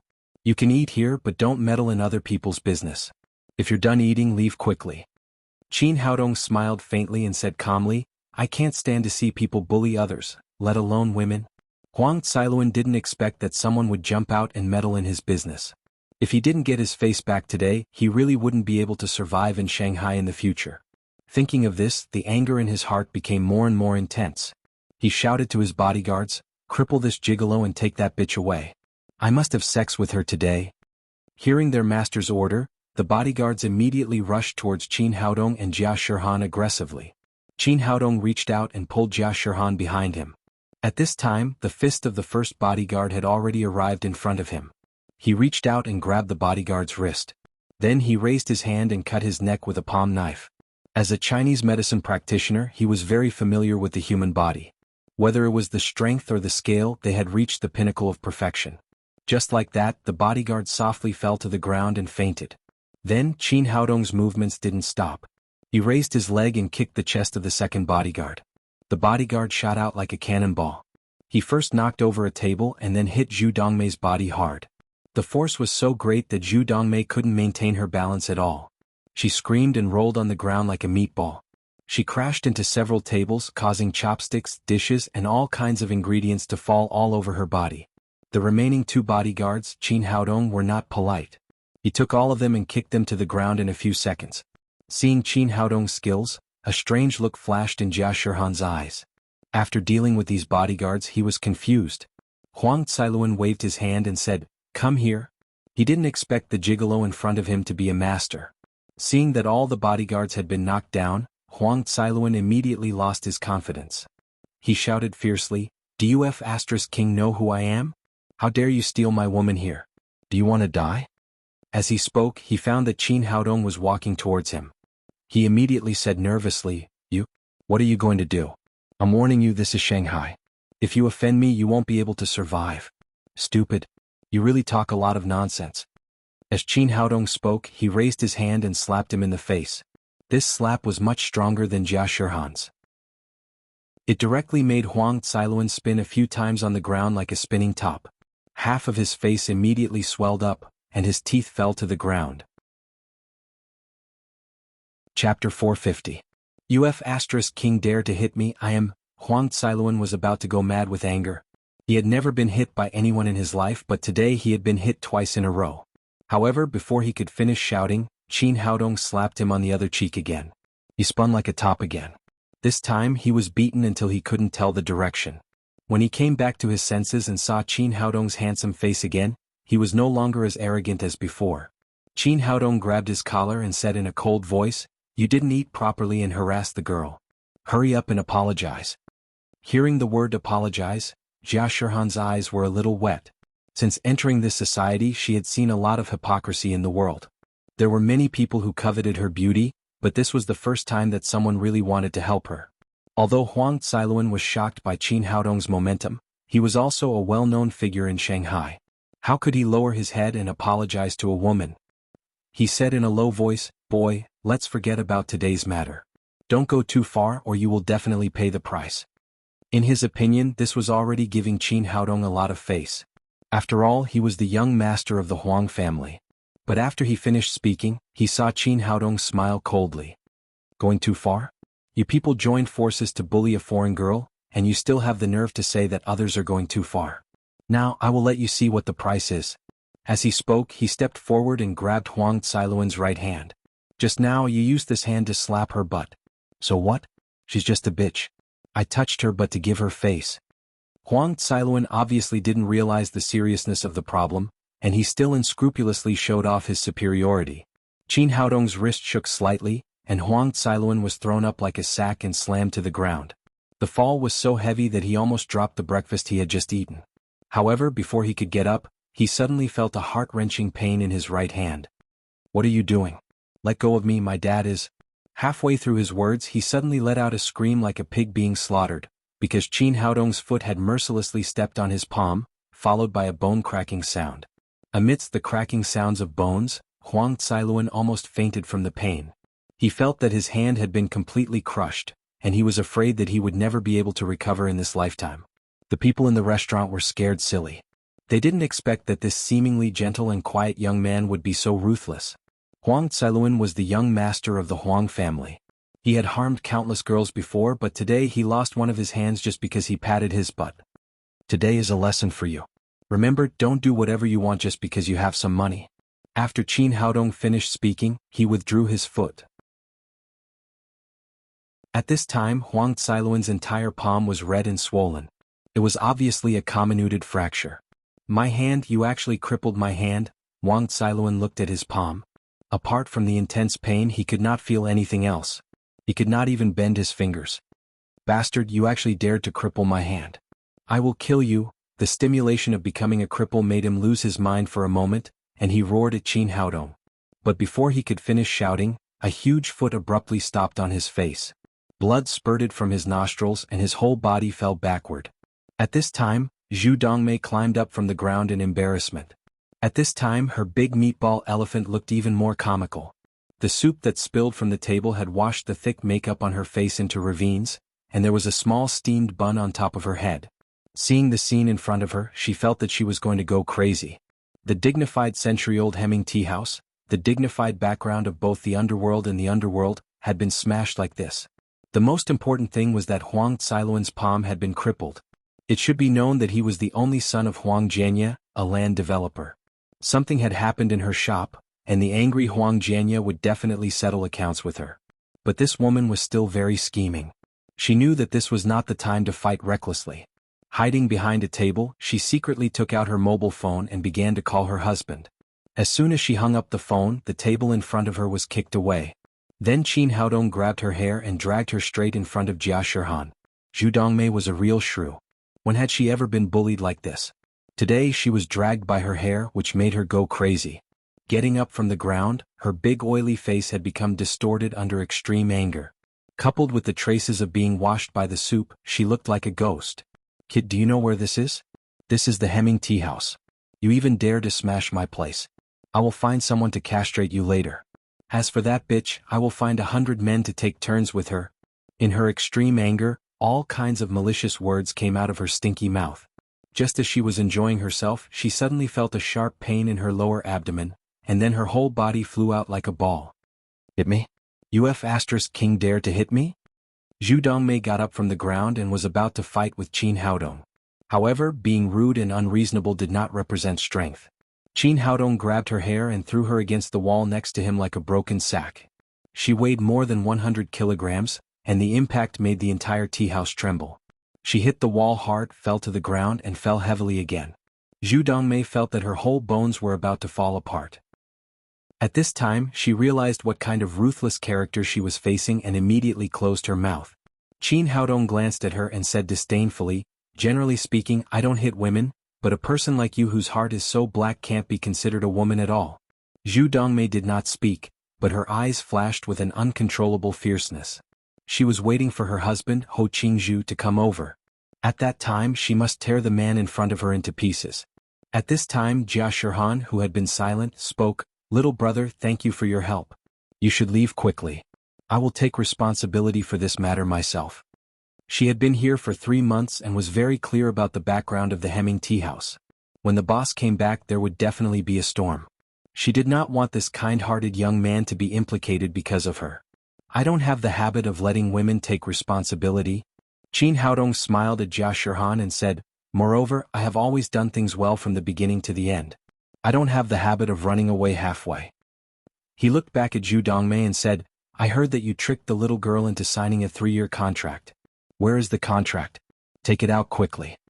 Seeing that Qin Haodong wanted a contract for her, Jia Shirhan's lips moved a little, but in the end she did not speak.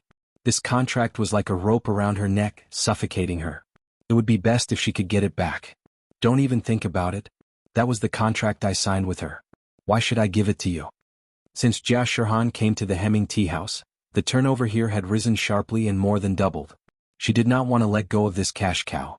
"You don't want to give it to me?" Qin Haodong smiled slightly. He took a step forward and stepped on Zhu Dongmei's palm with his right foot. "I will count to 3. If you don't hand over the contract, you will end up like Huang Cailuan. 3. After counting to 2, Zhu Dongmei was so scared that her whole body trembled. Huang Cailuan's miserable appearance was right next to her. She did not think that this young man was joking. She quickly shouted, "Don't step on it. Don't step on it. I will give it to you." Qin Haodong withdrew his foot and said, "It would have been better if you had done this earlier." Zhu Dongmei quickly withdrew her hands and placed them under her fat buttocks, as if she would be much safer this way. She looked at Qin Haodong in horror and said, "The contract is in my husband's hands. He will come later. As long as he comes, I will give it to you immediately." Qin Haodong glanced at her and shouted, "It seems that you still haven't given up. Are you counting on your husband to avenge you?" Zhu Dongmei's careful thoughts were caught by the young man in front of her. She quickly lowered her head, for fear that Qin Haodong would see her hateful eyes. "No, that contract is really in my husband's hands. Since you want to wait, then wait." Qin Haodong did not care and said, Since you want to wait, it's boring to stay. You kneel down and apologize to this girl now. You can get up when your husband comes. What? You want me to kneel down to her? That's impossible. Although Zhu Dongmei often asked her employees to kneel down and punish them, she never thought that there would be a day when she would kneel down to others. You don't agree, right? Then I promise that you will never have a chance to kneel down with your legs in the future. Qin Haodong's voice was very calm and even very gentle. However, when Zhu Dongmei heard it, she shuddered. She hesitated for a moment and thought of the ruthless means of the young man in front of her. In the end, between her face and her legs, she still chose her legs. As a result, a scene that shocked everyone appeared. Zhu Dongmei, who had always been arrogant and domineering, actually knelt down in front of Jia Shihan. I'm sorry. These 3 words were extremely difficult to say. They were full of anger and humiliation. Zhu Dongmei was already extremely angry at this time. She was looking forward to Ho Qingzhu's early return, and then inflict the humiliation she had suffered on the young couple 100 times. People like her always considered problems from their own standpoint and never reflected on their own mistakes. Qin Haodong said with dissatisfaction, "Your voice is too low. Is this the attitude of admitting your mistake?" "I'm sorry, I was wrong." Zhu Dongmei shouted loudly. "That's more like it." Qin Haodong turned his head and said to Huang Cailuan, "Young Master Huang, it's your turn. Kneel down and apologize." At this time, Huang Cailuan was already sweating from the pain. He looked at Qin Haodong with deep hatred in his eyes. "What? Are you not willing?" While speaking, Qin Haodong's eyes saw his remaining left hand again. Huang Cailuan was so scared that his whole body trembled. He didn't want to lose his left hand again. He could only kneel in front of Jia Shihan with Zhu Dongmei. Seeing the 2 people who bullied her kneel in front of her and apologize, Jia Shihan's eyes were filled with tears. She was full of gratitude to the young man in front of her. If it weren't for this person's righteous help, her fate could be imagined. She would definitely be humiliated to death by Huang Cailuan. This time she didn't let Qin Haodong go first. She said, "Brother, let me play a song for you." "Okay, I'm all ears." As Qin Haodong spoke, he pulled a chair and sat down. Jia Shihan also found a clean table. She put the 7-string guqin on the table and began to play. The surrounding diners were stunned. This young couple was really crazy. After beating Zhu Dongmei and Huang Cailuan like this, they didn't run away quickly. They actually played a song here. Did they really think that the Hemming tea house was their own back garden? Thinking of the serious consequences that would follow, some bold people stayed here to watch the fun, while the timid ones had quietly slipped away. Chapter 451. No matter what other people thought, Jia Shihan played attentively. Qin Haodong listened leisurely, his fingers tapping on the table from time to time. Soon the song ended. At this time there was a harsh sound of brakes outside the door. Then more than a dozen people rushed into the tea house. Among the 3 people walking in the front, one was short and thin. He had no hair on his bald head. He had a red nose and a shoehorned face. He was the image of Bald Chong. The 2 people next to him were tall and fat. They were 1.9 meters tall and weighed more than 100 kilograms. They were Bear Brothers and Bear 2. Seeing these 3 people, the diners who were still in the restaurant were silent. The thin man was Ho Qingzhu, the owner of the Hemming Tea House. The other 2 were Xiong Taijun, the boss of the Shanghai biker gang, and Yang Jinlong, the president of the Sanjiang Society. These 3 people were followed by more than a dozen people. These people were all bare-chested, and scrupulously revealing all kinds of tattoos on their bodies. They held machetes in their hands, looking fierce and menacing. Others were afraid, but Qin Haodong almost laughed when he saw these 3 people. The combination of Bald Chong, Bear Brothers, and Bear 2 was really weird. After entering the door, Ho Qingzhu was shocked when he saw Zhu Dongmei kneeling on the ground. This woman was usually extremely shrewish. Even he was somewhat afraid of her. He didn't expect her to kneel on the ground and not move today. Who had such great power? "Wife, what's wrong with you?" "Husband, you're back." Zhu Dongmei no longer cared about Qin Haodong. She stood up and rushed over. However, she was too heavy. She was so emotional that she almost threw the thin Ho Qingzhu to the ground. Huang Cailuan also got up from the ground. His left hand was comminuted. It was so painful that he cried. He didn't dare to go to the hospital just now. When he saw Yang Jinlong, it was as if he had seen his savior. He immediately went over and said, "Uncle Yang, it's that little white face who hurt me. You must help me kill him. I'm going to the hospital now." After that, he ran out of the tea house without looking back, accompanied by several bodyguards. His family was very familiar with Yang Jinlong. They knew the ruthlessness of the Sanjiang gang's boss, so in his opinion, Qin Haodong was bound to die. Qin Haodong didn't care about a nobody like him, so he just ran away. At this time, Ho Qingzhu said to Zhu Dongmei, "Honey, what's going on?" Zhu Dongmei turned around, pointed at Qin Haodong and Jia Shihan, and said, "Husband, it's that little bitch. Not only did she hit young Master Huang, but she also seduced a wild man. He smashed our tea house and beat me like this. He even forced me to kneel and apologize to that little bitch." Speaking up to this point, she felt so humiliated that she actually started to cry. She was used to being domineering all these years. When had she ever suffered such grievances? Ho Qingzhu had just received a call saying that someone was causing trouble at his tea house. He was told to bring people back quickly. Only then did he rush back to the tea house with Yang Jinlong and Xiong Taijun. However, he did not expect the matter to be so serious. After listening to Zhu Dongmei, Ho Qingzhu looked at Jia Shihan viciously. Don't you know the consequences of doing this? Over the past 3 months, he didn't know how much he had secretly drooled while looking at Jia Shihan. However, Zhu Dongmei was keeping a close eye on him, so he hadn't found a chance to make a move. But thinking about it was just thinking about it. Now that the other party had found someone to beat his wife like this and even smashed his tea house, this hatred must be avenged. Otherwise, the tea house would not be able to do business in the future. It would become a joke in the entire Shanghai. Yang Jinlong took 2 steps forward and slapped the table next to him. He shouted, "I don't care who you are. You beat my sister-in-law to such a state in my territory. That's courting death. Since you want to die, I'll fulfill your wish today." Qin Haodong was fearless. He sneered and said, "Robbers are reasonable. I'm telling you, hurry up and hand over Shihan's contract. Otherwise, I will tear down your tea house today." What a joke. Although Ho Qingzhu looked very funny, he was very imposing at this time. Our Hemming tea house is a century-old shop. It has been passed down since the Qing dynasty. It has never been demolished. How dare you say that you want to demolish my tea house? What a big tone. A century-old shop made you look like this. I really feel ashamed for your ancestors. Qin Haodong said in a cold voice, "Shihan has helped your tea house make so much money. Not only do you not give her the treatment she deserves, but you also exploit her with a deceitful contract. Now hand over the contract immediately and apologize.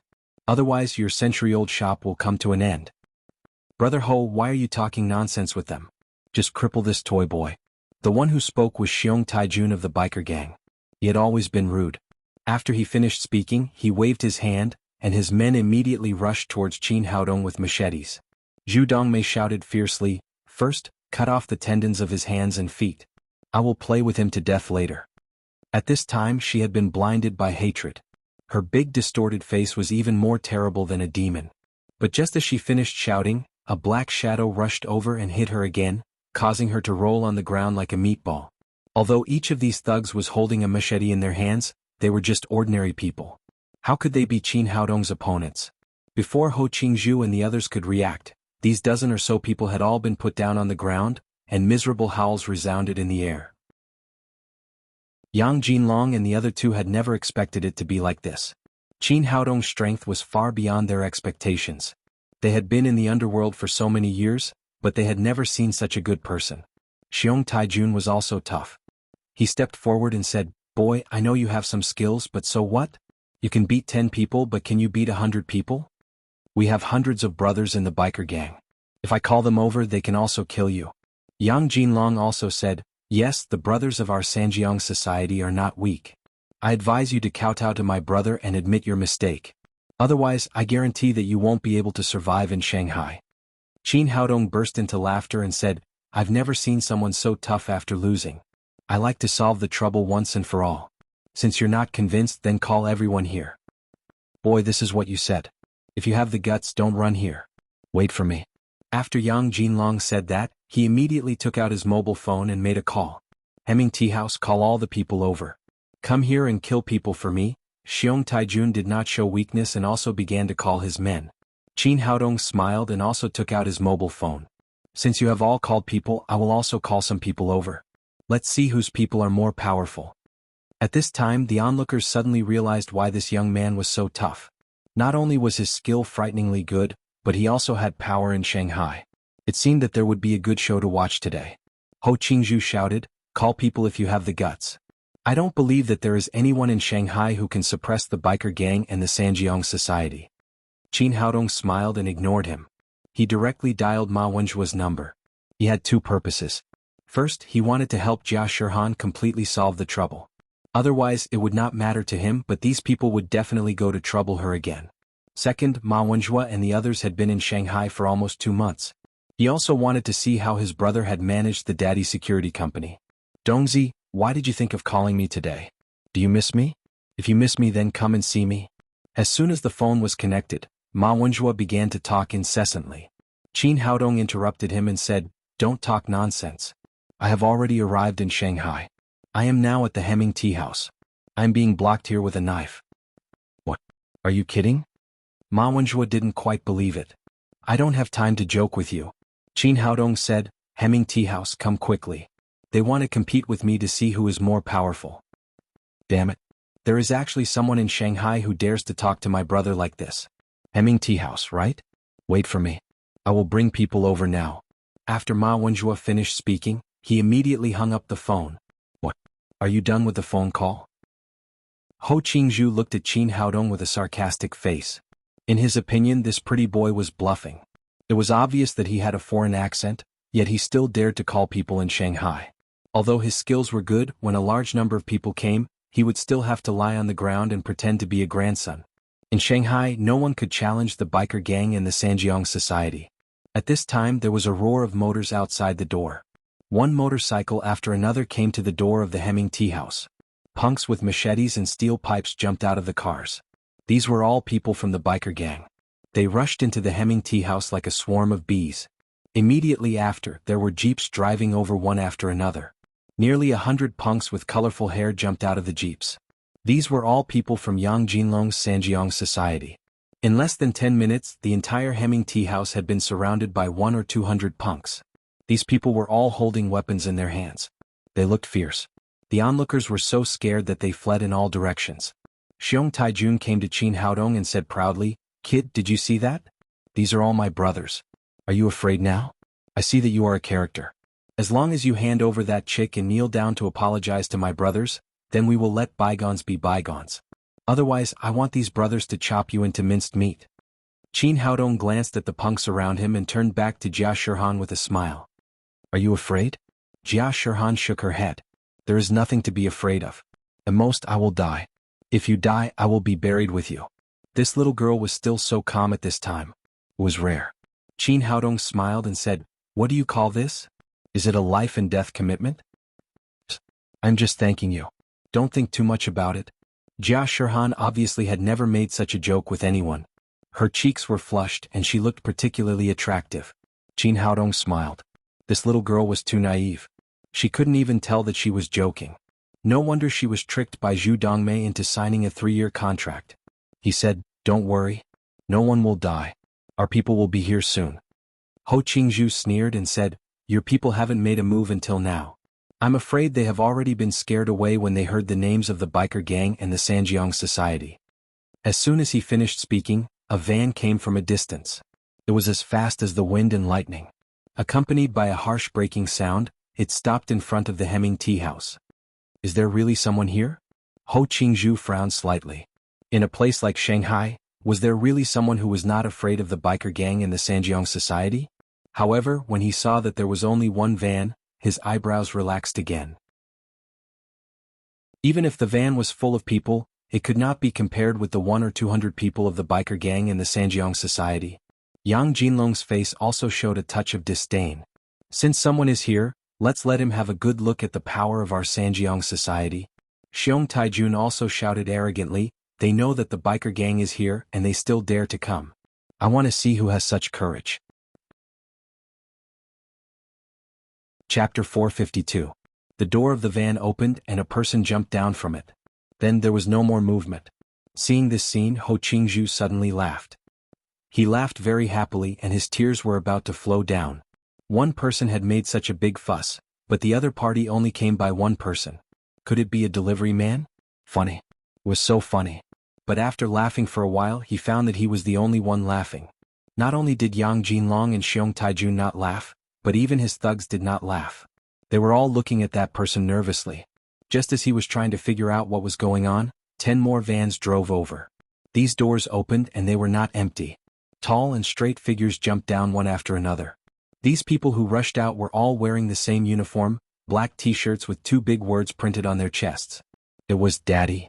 After these people got out of the car, they quickly stood in 2 rows. Although the word Daddy on their chests looked a little funny, their bodies exuded a soul-stirring aura, which made people not dare to look down on them. Were these all brought by the gigolo? Ho Qingzhu had already felt the strength of these people. He turned his head to look at Yang Jinlong and Xiong Taijun. After all, these 2 people were the source of his confidence. But at this time, he noticed that the 2 leaders of the biker gang and the Sanjiang society were livid at this time. Their bodies were slightly trembling, and their eyes were full of fear. Behind them, even the hundreds of members of the biker gang and the Sanjiang society showed a look of fear and retreated one after another. 2 of them couldn't even hold the sabers in their hands and fell to the ground with a harsh clang. What the hell was going on? What made the biker gang and the Sanjiang society so afraid? Before Ho Qingzhu and Zhu Dongmei could figure it out, Ma Wenjue had already rushed into the Hemming tea house with 100 elites from the Daddy Security Company. Seeing this situation, the people from the biker gang and the Sanjiang society did not dare to stop them at all. On the contrary, they automatically made way for the people from the Daddy Security Company to go straight in.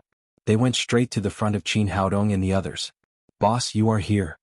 After seeing Ma Wenjue, Yang Jinlong and Xiong Taijun immediately greeted him with flattering faces. Their posture was so low that their hands were in their crotches. Ho Qingzhu and Zhu Dongmei were completely dumbfounded. What was going on? They were very clear about the status of these 2 people in the underworld. Who else could make them lower their arrogant heads? Ma Wenjue ignored Xiong Taijun and Yang Jinlong.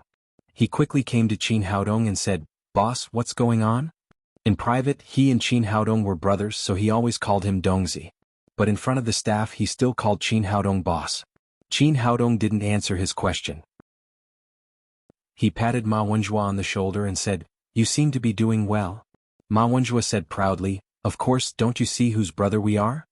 Qin Haodong glanced at Xiong Taijun and Yang Jinlong, who were smiling, and said to Ma Wenjue, "Did they call you boss?" "That's right, I'm their big brother now." Ma Wenjue turned around and said to the 2 of them, "This is my boss. Hurry up and greet him." Xiong Taijun and Yang Jinlong had long lost their arrogance. They immediately bowed and said, "Hello, boss." With this greeting, Ho Qingzhu and Zhu Dongmei were so scared that their legs went soft and they almost fell to the ground. Who were Xiong Taijun and Yang Jinlong?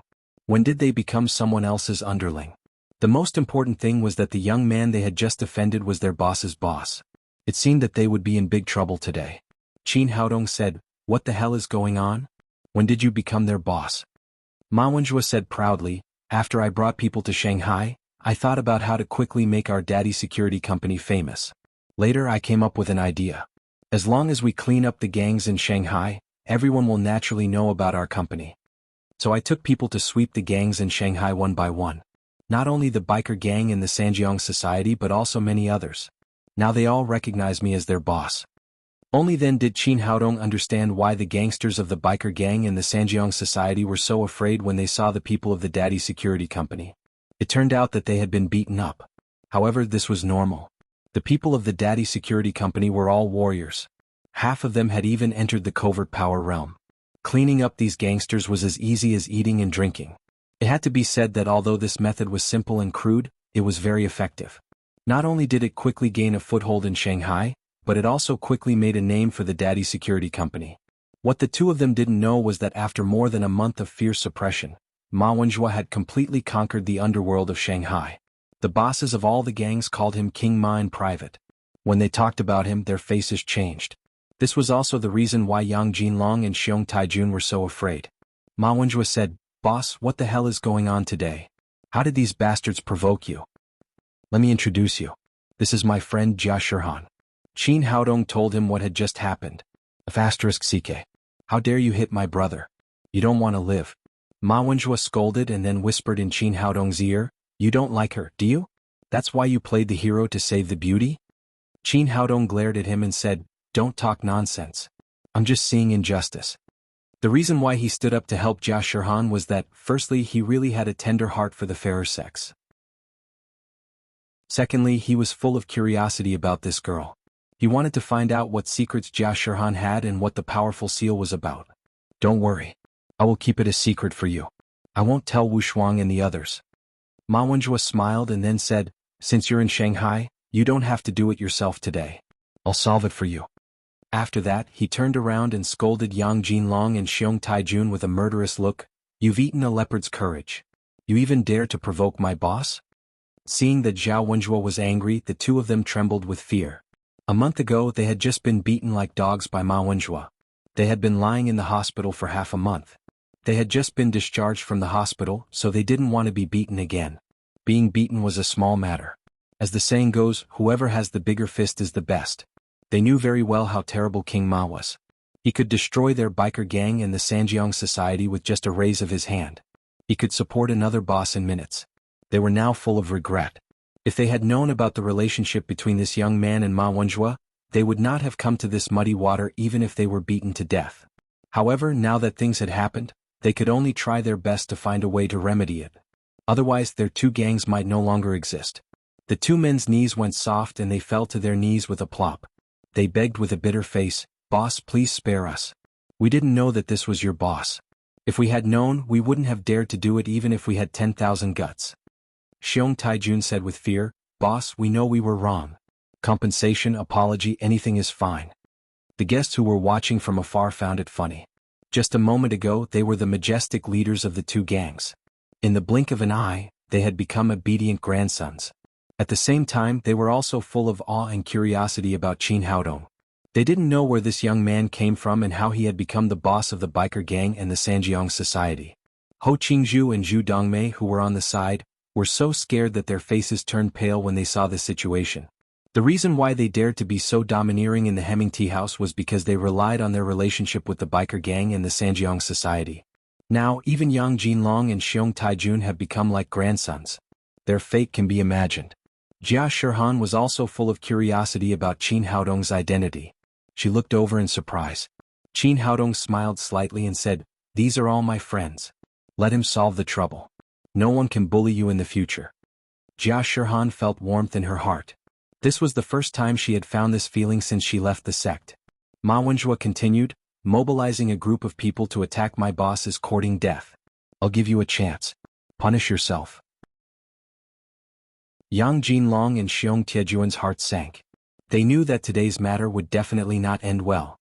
Although Ma Wenjue looked harmless, they were very clear about his ruthless means. During this period of time, he had destroyed no less than 10 underworld gangs. Yang Jinlong and Xiong Taijun looked at each other and then knelt down in front of Qin Haodong. "Big boss, we were wrong. We were blind. Please be magnanimous and let us go this time." After saying that, they raised their hands together and slapped their own mouths. Although they were slapping themselves, they didn't dare to show any mercy. After more than a dozen slaps, their cheeks were swollen, and blood flowed down the corners of their mouths. After a while he saw Qin Haodong nod slightly. Ma Wenjue whispered, "It's done." These two simple words were like music to Yang Jinlong and Xing Tiejuan's ears. If they continued to fight, they were afraid that their brains would be smashed into paste. Now they were dizzy and couldn't tell north, south, east, and west. Ma Wenjue said again, "Why did you besiege my boss?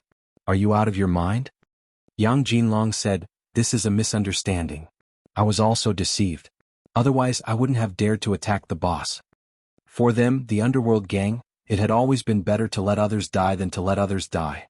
Now they could only put all the blame on Ho Qingzhu. Ma Wenjue said, "Who lied to you? Where is he?"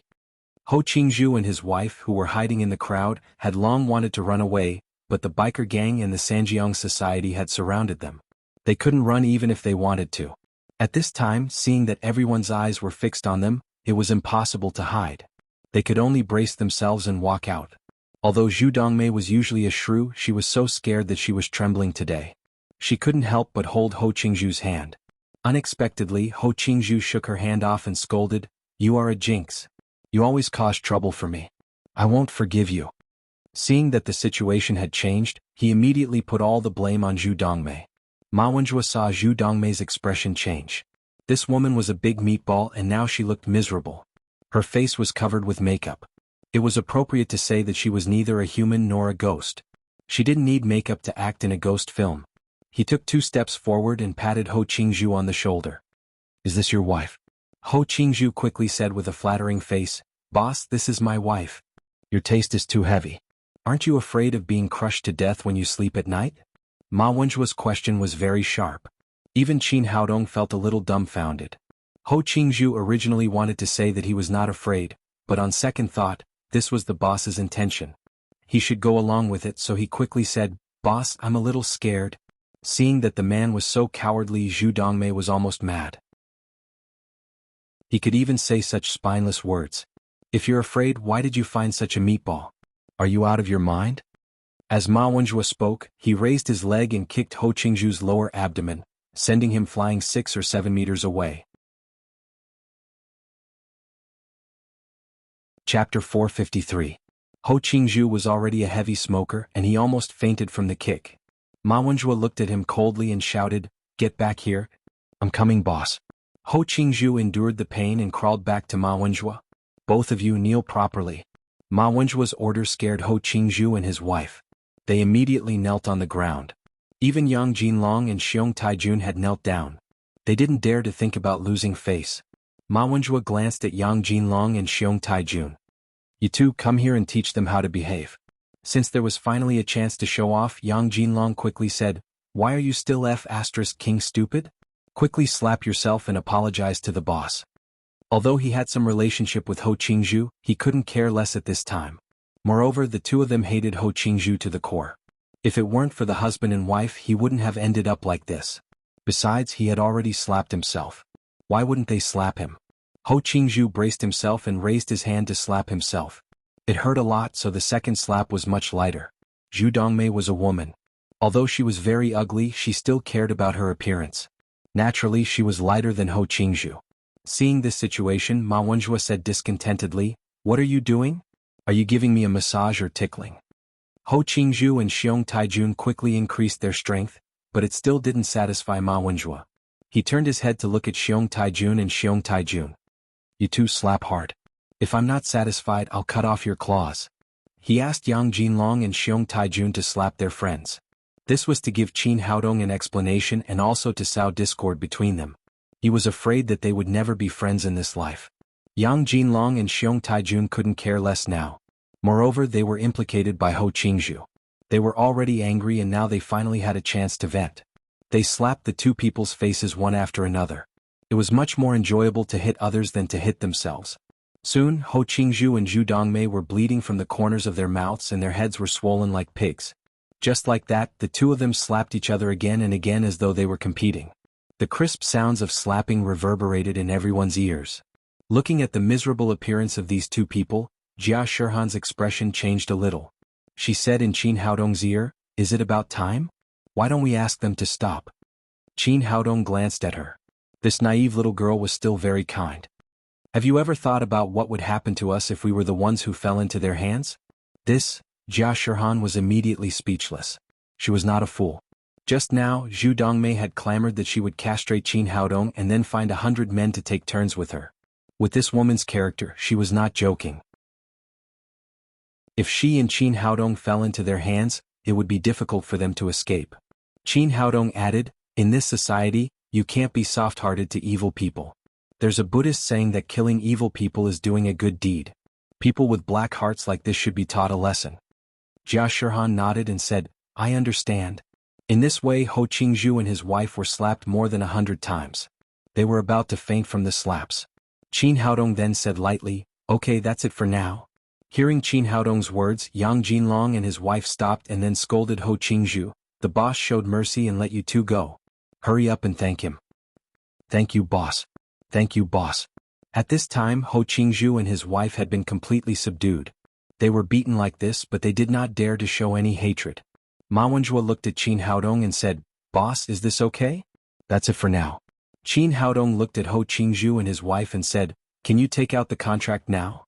Yes, it's here." Although Jia Shihan was the cash cow of their tea house, the two of them did not dare to go against Qin Haodong's wishes. Ho Qingzhu reached out and took out a contract from his pocket and handed it to Qin Haodong. After Qin Haodong asked Jia Shihan to confirm that there was no mistake, he rubbed his hands and the contract immediately turned into a pile of powder. Jia Shihan was excited. During this time she had been overwhelmed by the contract. It was like a shackle around her neck. Now she could finally be free. Ho Qingzhu said with a flattering face, "Boss, I have already handed over the contract.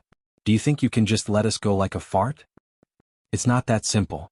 Qin Haodong said, "I just told your wife that if she provoked me again, I would tear down your tea house. Now it's time to fulfill my promise." As soon as he finished speaking, Ma Wenjue immediately said to Yang Jinlong and Xiong Taijun, "Did you hear that? The boss has spoken. Hurry up and take your people to tear down this tea house." Although Ho Qingzhu and his wife had just been beaten up, they still felt as if they had been struck by lightning. This sentence was like a bolt from the blue to them. They quickly cried and shouted, "You can't tear it down. The Hemming tea house is a century-old business. You can't tear it down." They had just been slapped more than 100 times, but they didn't dare to let out a fart. Now that they wanted to tear down the tea house, these two guys were like crazy. They crawled over to hug Qin Haodong's thigh, but they were both kicked away by Yang Jinlong. "You guys are blind. Can you change my boss's decision?" Ma Wenjue glanced at him and said, "I'll give you two a chance to make up for your mistakes. Hurry up and do it." Hearing that they could make up for their mistakes, Yang Jinlong and Xiong Taijun immediately became excited as if they had been injected with chicken blood. They quickly agreed. Originally, they were worried that the biker gang and the Sanjiang society would no longer have a foothold. Now, it seemed that as long as this matter could be done to the satisfaction of the boss, then the two gangs would be saved. Ho Qingzhu and Zhu Dongmei lay on the ground and wailed. Money could be earned again. No matter how ugly their faces were after being slapped, there would always be a day when the swelling would disappear. However, if the Hemming tea house was demolished, then they would be completely finished. "Boys, did you hear that? Hurry up and do it." The two of them gave orders to their men respectively. The biker gang and the Sanjiang society added up to a total of nearly 200 punks. They waved the weapons in their hands and rushed to the Hemming tea house together. Smoke and dust rose from the smashing scene. Qin Haodong and Ma Wenjue walked out of the Hemming tea house with their men and returned to the van to watch the fun. Ho Qingzhu and Zhu Dongmei, who were lying on the ground, were also dragged out of the tea house by the people from the Daddy Security Company and thrown in front of the van. How could the boss not be there for such a lively event like tearing down a house? Yang Jinlong directed his men to climb to the second floor of the tea house, took down the plaque of the Hemming tea house, and then chopped it into pieces with a machete. In order to show off in front of Ma Wenjue, Xiong Taijun was naturally unwilling to fall behind. He shouted to his men, "Brothers, hurry up and tear down this tea house." The more people there were, the easier it was. The 200 or so people shouted loudly and their combat power soared.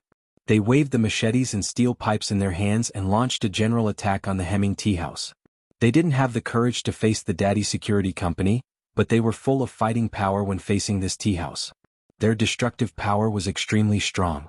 In the blink of an eye, the tables were smashed, the benches were smashed, and even the various furnishings and cultural relics in the tea house were all chopped and smashed. Soon they became worthless. Even the chefs who were cooking in the kitchen were pulled out and chased out of the Hemming tea house after a round of punches and kicks. The passers-by didn't know what had happened. They stopped one after another and gathered in front of the door to watch.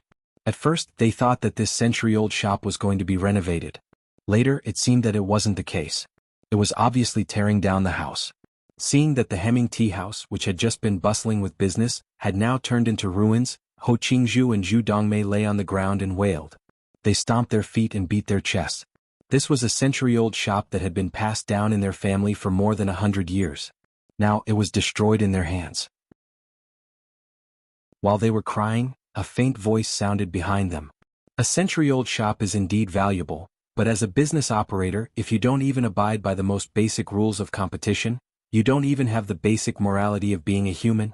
Using a century-old shop as a capital to bully employees and a tool to accumulate money, there is no need for such a century-old shop to exist." Ma Wenjue nodded and said, "Yes, it is true. A century-old shop in the hands of such a person will only shame its brand. It's better to stop it." The two of them weren't educating Ho Qingzhu and Zhu Dongmei. They weren't interested. They were just expressing their inner opinions to each other. Whether it was as a martial artist or as the controller of the Daddy Security Company, they still had to keep the bottom line. Ho Qingzhu and Zhu Dongmei couldn't understand so deeply. There was only regret in their hearts now. If they had known that bullying Jia Shihan would cause a disaster, they wouldn't have done it anyway. Until now, they hadn't reflected on their mistakes. They just felt that they were wrong to provoke people they couldn't afford to provoke. At the same time that the Hemming tea house was being demolished, Huang Xiluan was lying on a hospital bed. A middle-aged man in his 50s stood at the head of the bed. This man was dressed in a suit and leather shoes. His hair was meticulously combed. He looked very powerful. He was the big boss of the real estate industry in Shanghai, Huang Xiluan's father, Huang Jianye. Huang Xiluan cried bitterly and said, "Dad, the doctor said that your son's hand is completely useless. He will be disabled in the future and his life will be ruined. I just touched that woman's butt. Who knew that the wild man she seduced would beat me like this? You must help me." Huang Jianye's face was very ugly. He stared at his son, but there was no love or pity in his eyes. On the contrary, they were full of anger. Huang Xiluan cried for a long time, but his father didn't respond. He asked in surprise, "Dad, why are you looking at me like that?" Huang Jianye's expression suddenly changed. He raised his hand and slapped Huang Xiluan's face fiercely. "Today I must kill you so that you won't cause me trouble everywhere." Huang Xiluan hurriedly raised his intact left hand to protect his face. He cried and shouted, "Dad, I'm already like this. Why are you still hitting me? Am I your son or not? I would rather not have you as my son." Huang Jianye shouted angrily, "Little bastard, you have caused me great trouble today." He had been trying his best to suppress the anger in his heart. Now he could no longer control it. He was so angry that his whole body was trembling. Huang Xiluan had always been a playboy. He straightened his neck and shouted, "It was me who was beaten like this by others, okay? How did I cause trouble for you? You're a scammer. This time you provoked someone you can't afford to provoke." Huang Jianye scolded, "You still don't understand? Because of the trouble you caused today, it's very likely that our family will be implicated. Maybe we'll be completely finished." Huang Xiluan said with a face full of disbelief, "That's impossible. The other party is just a gigolo. That woman is just a smelly zither player. She has no background. How could she threaten our Huang family?" Chapter 454. You don't know shit.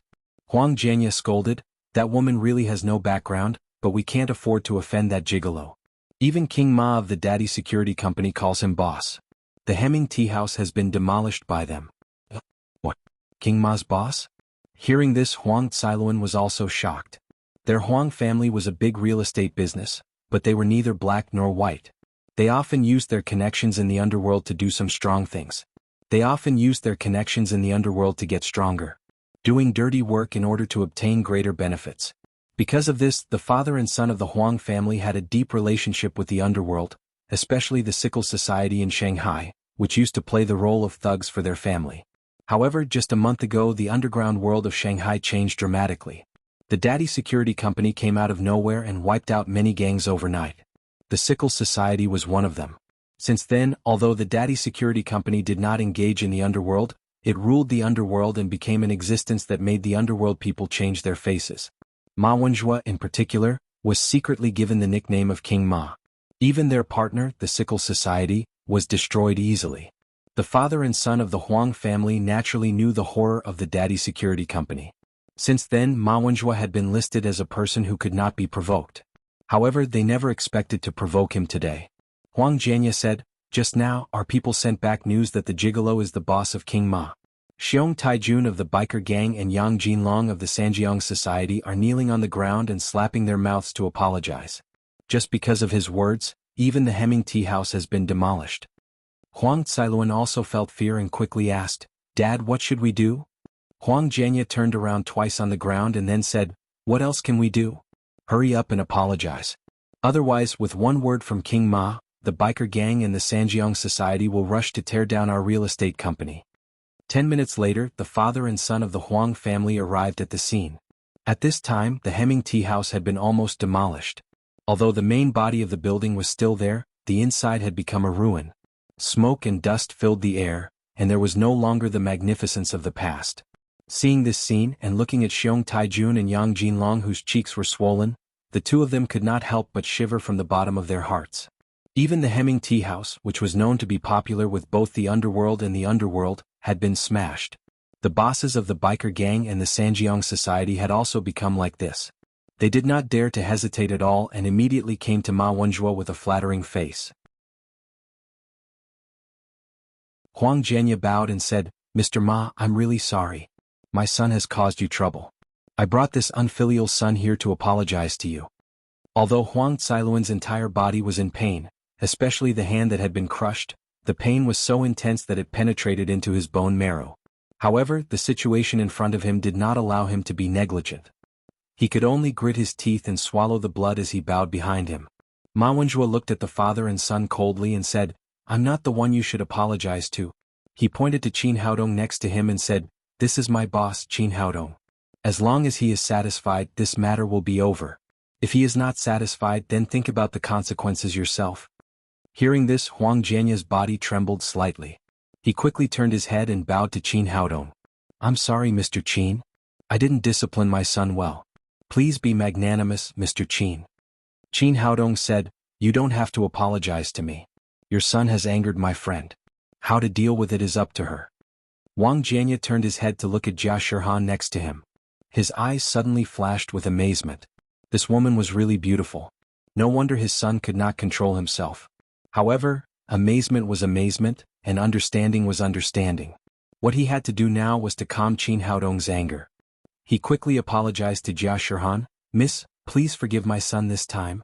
Jia Shihan was inexperienced and had very little social experience. When she was insulted by Huang Cailuan just now, she wanted to cut this guy into pieces.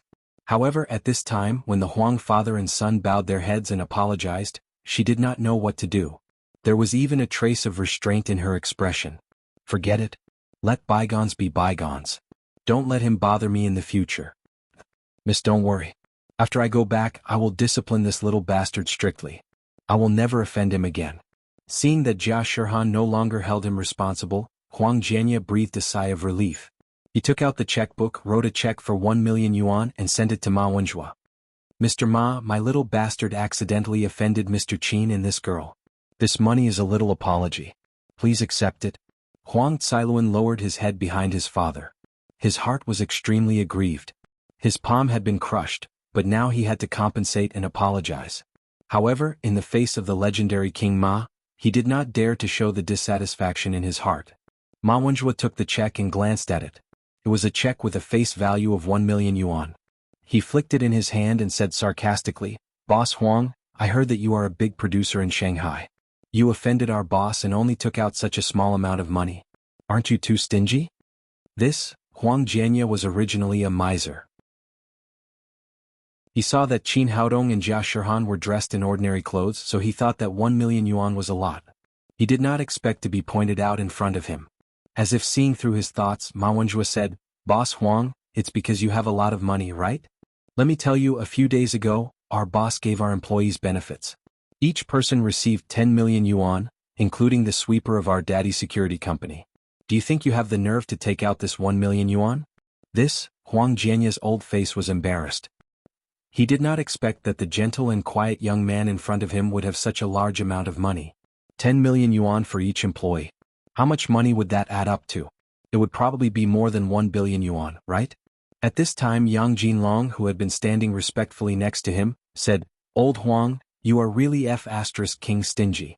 Asking the boss to forgive you is already a great kindness. How could you take out such a small amount of money? Didn't you see what happened to Ho Qingzhu? After hearing this, Huang Jianya suddenly realized his situation. If he was like Ho Qingzhu, then he would really be bankrupt. He quickly said, Mr. Ma, you misunderstood. This 1 million yuan is just pocket money for Qin Shenqing. In addition, I also want to give Mr. Qin a house as an apology. Seeing his attitude, Ma Wenjue nodded slightly. Your idea is good. My boss has just arrived in Shanghai, so he really doesn't have a place to live. You have so many houses, so you must give him a decent house. If my boss is not satisfied, I will immediately ask someone to dismantle your real estate company. He was very clear about Huang Jianya's character. This guy usually made a lot of money, so it was right to cut him. No, the house given to Boss Qin must be the best. Huang Jianya wiped the cold sweat on his forehead and said, The best community of our real estate company is in Shanghai. I am going to give the best villa in Shanghai to Mr. Qin. Ma Wenjue looked at Qin Haodong and said, What do you think, boss? Are you satisfied with this house? Qin Haodong thought about it. He had just arrived in Shanghai, so he really didn't have a place to live. Moreover, Lin Momo and her daughter would come over after a period of time. Sooner or later he would also buy a house. Now that this guy had sent it to him, it was just right. He said, How far is your house from the Shanghai Medical College? Huang Jianya said, not far, not far. It's only a road away. Hearing this, Qin Haodong nodded and said, well, I'll take it. Seeing that the big boss was finally satisfied, Huang Jianya secretly breathed a sigh of relief. When Xiong Taijun had just demolished the house, he was a little behind Yang Jinlong and didn't get the plaque.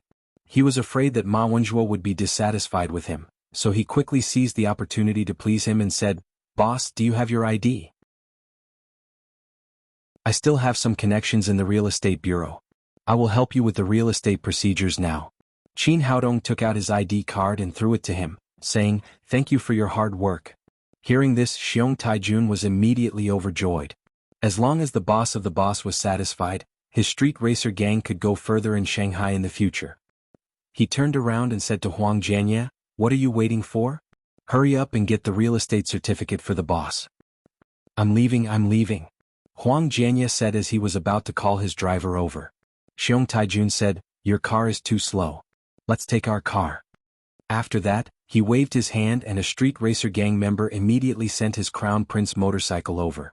He got on the bike first, then turned around and shouted to Huang Jianya, get on? In a place with traffic jams like Shanghai, riding a motorcycle was indeed much faster than a car. Xiong Taijun's decision greatly improved efficiency. Wait a minute. Seeing that the limelight had been stolen by his companion, Yang Jinlong quickly said, Old Huang, where do you think the house is? I'll go and have a look now. If there's anything missing, I'll immediately make it up for Boss Qin. Huang Jianya said, it's the number 1 villa in the number 1 district of Shanghai. It's fully renovated. You just need to add some home appliances and daily necessities. After listening to his father, Huang Cailuan's heart suddenly twitched. This house was left by Huang Jianya for his marriage, but now it had been given away. However, there was no other way. Who told him to provoke someone he shouldn't have? Now that the matter had been resolved, he quietly returned to the hospital with his men. Xiong Taijun ran away with Huang Jianya and a dozen of his men. Qin Haodong turned his head and said to Jia Shihan, where do you live now? Jia Shihan said, I'm renting a house outside. With Ho Qingzhu and his wife's harshness, he believed that Jia Shihan's living environment would not be much better. Qin Haodong said, I have a house now. Why don't you move to my place? Jia Shihan's cheeks turned red and she said shyly, forget it. That's your house. It's not appropriate for me to live there. What's not appropriate? You heard it. It's a villa. There are enough rooms. You can choose any one. What did he want to say to Jia Shihan? He said again, it's not safe for you to live alone. It would not be good if this adulterous couple causes trouble for you again. Jia Shihan thought for a moment, nodded and said, well, I've troubled you. It's no trouble at all. It's such a big house. It's empty even if I live alone. Qin Haodong said, is there anything else you want to take from the house you rented? Jia Shihan said, I have to go. My clothes are all there. Well, let's go and get them now. Jia Shihan nodded. Thank you.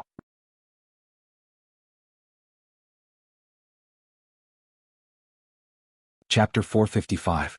Ma Wenzhuo didn't have a spirit as strong as Qin Haodong's. Naturally, he couldn't see the seal in Jia Shihan's body. In his opinion, his close friend was starting to have luck with women again. Qin Haodong pushed him away. Come on, we are in a serious relationship. Ma Wenzhuo smiled and said, I know, a serious relationship between a man and a woman. Qin Haodong ignored him and turned to Jia Shihan and said, where is the house you rented? Let's go get it now. Jia Shihan gave him an address. Qin Haodong had just arrived in Shanghai, so he was not familiar with this place.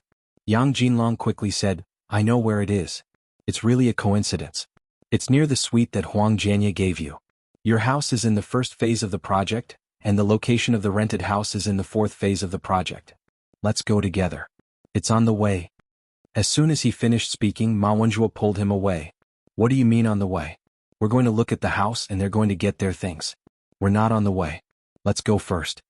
After that, he pulled Yang Jinlong up and got into the car. His men followed behind and ran away. What the F***ck? Although Qin Haodong knew that Ma Wenzhuo wanted to create an opportunity for him, he should at least leave a car for him. Now he was running faster than the other. There wasn't a car left, so he could only take a taxi. The two of them came to the place where Jia Shihan rented a house. This was the fourth phase of the Shanghai's first-grade community. It had already entered the state of demolition. However, because of the shortage of housing in Shanghai and the high rent, there was no depression here. On the contrary, there were sheds everywhere, rented to some poor people who had no money. However, these houses, which were not much better than cow sheets, looked a little dilapidated. Qin Haodong looked at the fairy-like Jia Shirhan and said with pity, "You live in such a place?" "Yes." Jia Shirhan nodded with a red face. "The houses here are cheap. A single room only costs 500 yuan a month. The houses in Shanghai are too expensive. The lady boss only gives me a salary of 1,000 yuan a month, so I can only live here." Qin Haodong frowned, but there was nothing he could do about it. You know, in big cities like the capital and Shanghai, many so-called job-hunting apartments are ordinary 3-bedroom apartments with a dozen bunk beds and dozens of people living in them. A bed costs 1,800 yuan a month. Nowadays, in an economic center like Shanghai, what could one do with 1,000 yuan a month? If she hadn't worked in the tea house, Jia Shirhan would have starved. She could imagine what the single room she mentioned would look like. This Zhu Dongmei was really ruthless. Jia Shirhan helped her attract so many customers and earn so much money. On the contrary, she gave her such a low salary. It was really too much. He said, "With your qualifications, it should be easy to find a job in Shanghai. Why do you have to be bullied by that evil woman in the Hemming tea house?"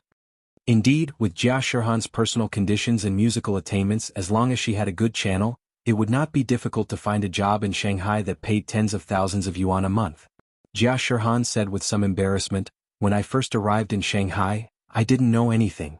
When I was on the mountain with my master, 1,000 yuan was a large sum of money. It could buy a lot of things, so when the lady boss said 1,000 yuan a month, I agreed. The lady boss also told me that as long as I signed a long-term contract with her, she would increase my salary every month in the future, so I signed with her. In the future, not only did she not increase my salary, but she also didn't let me leave." Speaking of this, she sighed. "I didn't expect the prices here in Shanghai to be so expensive. 1,000 yuan is not much more than a beggar. I can't even rent a decent house." Qin Haodong thought to himself, can the prices here be compared with those in the mountains? The difference is dozens or even hundreds of times. Zhu Dongmei must have seen that Jia Shirhan came from the mountains. She took advantage of her simplicity and kindness to sign the contract at an ultra-low price of 1,000 yuan a month. She even signed it for 3 years. While talking, the two of them came to the single room that Jia Shirhan had mentioned. Although Qin Haodong was mentally prepared, it seemed to be much worse than he had expected. It couldn't be called a single room. At most, it was a makeshift house made of wood. Except for a bed, the rest of the space was very limited. Moreover, the lifting frame of this house was very low, about 2 meters. It was easy for taller people to hit their heads. However, although the room was small, Jia Shirhan kept it extremely clean, almost spotless. There was also a pot of small flowers on the narrow windowsill. At this time, they were facing the morning sun and spreading their branches and leaves, exuding their own beauty. The room was too small. After the two of them entered the room, the narrow space was almost full. Jia Shirhan said politely, "Sit down for a while. I'll pour you a glass of water." Qin Haodong shook his head. "Forget it. You pack up your things. Let's leave quickly." Jia Shirhan nodded and pulled out a suitcase from under the bed. She put all the clothes and toiletries she carried with her into the suitcase. A chest and a zither. That was all she had. "Let's go," Qin Haodong said as he took the lead to walk out of the room. In such a narrow space, it was indeed a little stuffy. The two of them went out the door and were about to leave with their suitcases when they suddenly heard someone say, "Shirhan, where are you going?" Qin Haodong turned his head and saw a middle-aged man in his 40s or 50s coming over. This guy was wearing a set of silk pajamas and waving a cattail leaf fan in his hand. He was born with a hooked nose and triangular eyes. At first glance, one could tell that he was not a good person. He was the landlord here, Li Hui. He built all the makeshift houses nearby. Jia Shirhan said, "Mr. Landlord, I have a new place to live. I don't want to live here anymore." "What? You're leaving?" Li Hui narrowed his triangular eyes and said, "It doesn't matter if you want to leave, but we agreed before that no matter how long you live, you have to pay a year's rent. Now you've only paid for half a year. Since you don't want to live here anymore, you should pay me the rest of the money. 500 yuan a month, 3,000 yuan for 6 months, not a penny less." Jia Shirhan said, "Mr. Landlord, why are you so unreasonable? We said before that we wanted to rent a house for a year, but we didn't say that we had to pay for it." Li Hui was treacherous. He smiled and said, "Really? I may have forgotten that, but this is the rule I set. Anyone who rents a house here must abide by it, and you are the same." Jia Shirhan said angrily, "You're being unreasonable. I only lived here for 3 months and paid you half a year's rent. I don't want it for 3 months. What else do you want? Li Hui's face darkened and said, do you poor people from other places understand the rules? It's natural to pay for renting a house. You should pay for living in my house. If you don't pay a year's rent, don't even think about leaving today. Jia Shirhan said angrily, I should pay for renting a house, but I only lived here for 3 months. Why should I pay you a year's rent? What? Because the house here is mine. Li Hui said with an arrogant face, let me tell you, little girl. I can rent a house here so I have a background. The boss of the street racer gang is my sworn brother. If you know what's good for you, pay the money. Otherwise, you can't afford the consequences. Jia Shirhan still wanted to say something, but Qin Haodong pulled her behind him. He took 2 steps forward and said, she only lived in your house for 3 months, but she paid half a year's rent, right? Li Hui said, yes, so she still owes me half a year's rent. Qin Haodong said, since she only lived here for 3 months, you should return the rest of the rent. Now hurry up and get the money. Generally speaking, if a tenant checked out of the house in advance, the rent and deposit paid in advance would be returned. He had never seen such an overbearing landlord. She didn't want to live here anymore, but she still had to pay a year's rent in advance. What was the difference between this and robbery? Although that amount of money was nothing to him now, it was the hard-earned money of Jia Shirhan. This poor girl had already suffered a lot from the tigress, Zhou Dongmei. He couldn't let her be bullied again. Seeing that the person in front of him actually asked him for money, Li Hui glared at him with his triangular eyes. Are you crazy? How dare you ask me for money? Don't you know who I, Li Hui, am? Who have I refunded the rent for so many years?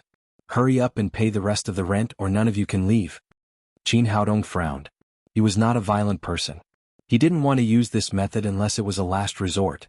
Now that you have your own house, you should refund the rent to us. What a joke.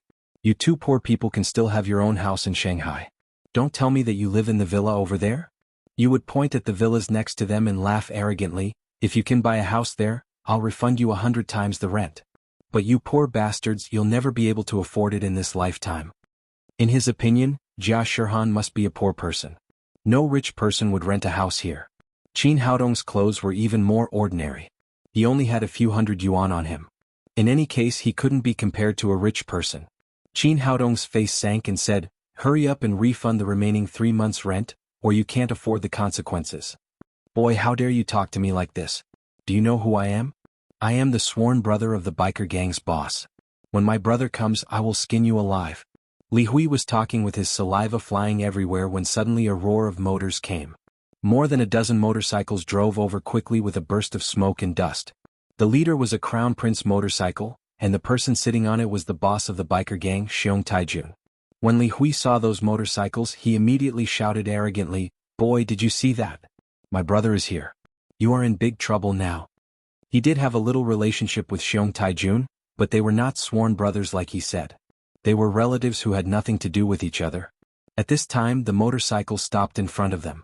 Li Hui immediately ran up with a flattering face. Brother Xiong, I didn't expect you to come. Don't leave this afternoon. I will treat you well and treat you. Before he finished speaking, Xiong Taijun pushed him and ran to Qin Haodong with a charming smile. He took out a big red property certificate and said, Boss, I have done the property certificate for you. Li Hui got up from the ground. He couldn't believe his eyes. How could Boss Xiong, who had always been arrogant, be so polite to a young man? To be exact, it was not polite anymore. It was like seeing his own father. And if he didn't hear wrong, Xiong Taijun seemed to call this young man boss. The boss of the biker gang's boss. Who did he just provoke? Good job. Qin Haodong praised. He took the property certificate and looked at it. He turned to Li Hui and said, didn't you say that as long as I can buy a house in the villa area, you will refund me 100 times the rent? Now it's time for you to fulfill your promise. Chapter 456. Li Hui's face suddenly turned bitter. Was there anything worse than this? How could a poor man who had moved out of his place have a big villa in the blink of an eye? But this kind of thing happened right in front of his eyes. Qin Haodong's face turned cold. What? Do you want to go back on your word? Seeing this situation, how could Xiong Taijun let go of this opportunity to please him? He stepped forward and slapped Li Hui in the face. Do you want to die? Hurry up and do as Boss Qin said. If you don't satisfy my boss today, our street racer gang will chop you every time we see you in the future. Here, I'll give it to you now. Li Hui wiped the blood from the corner of his mouth and then took out a bank card from his pocket. Boss, I have 200,000 yuan in this card. The password is 6 zeros.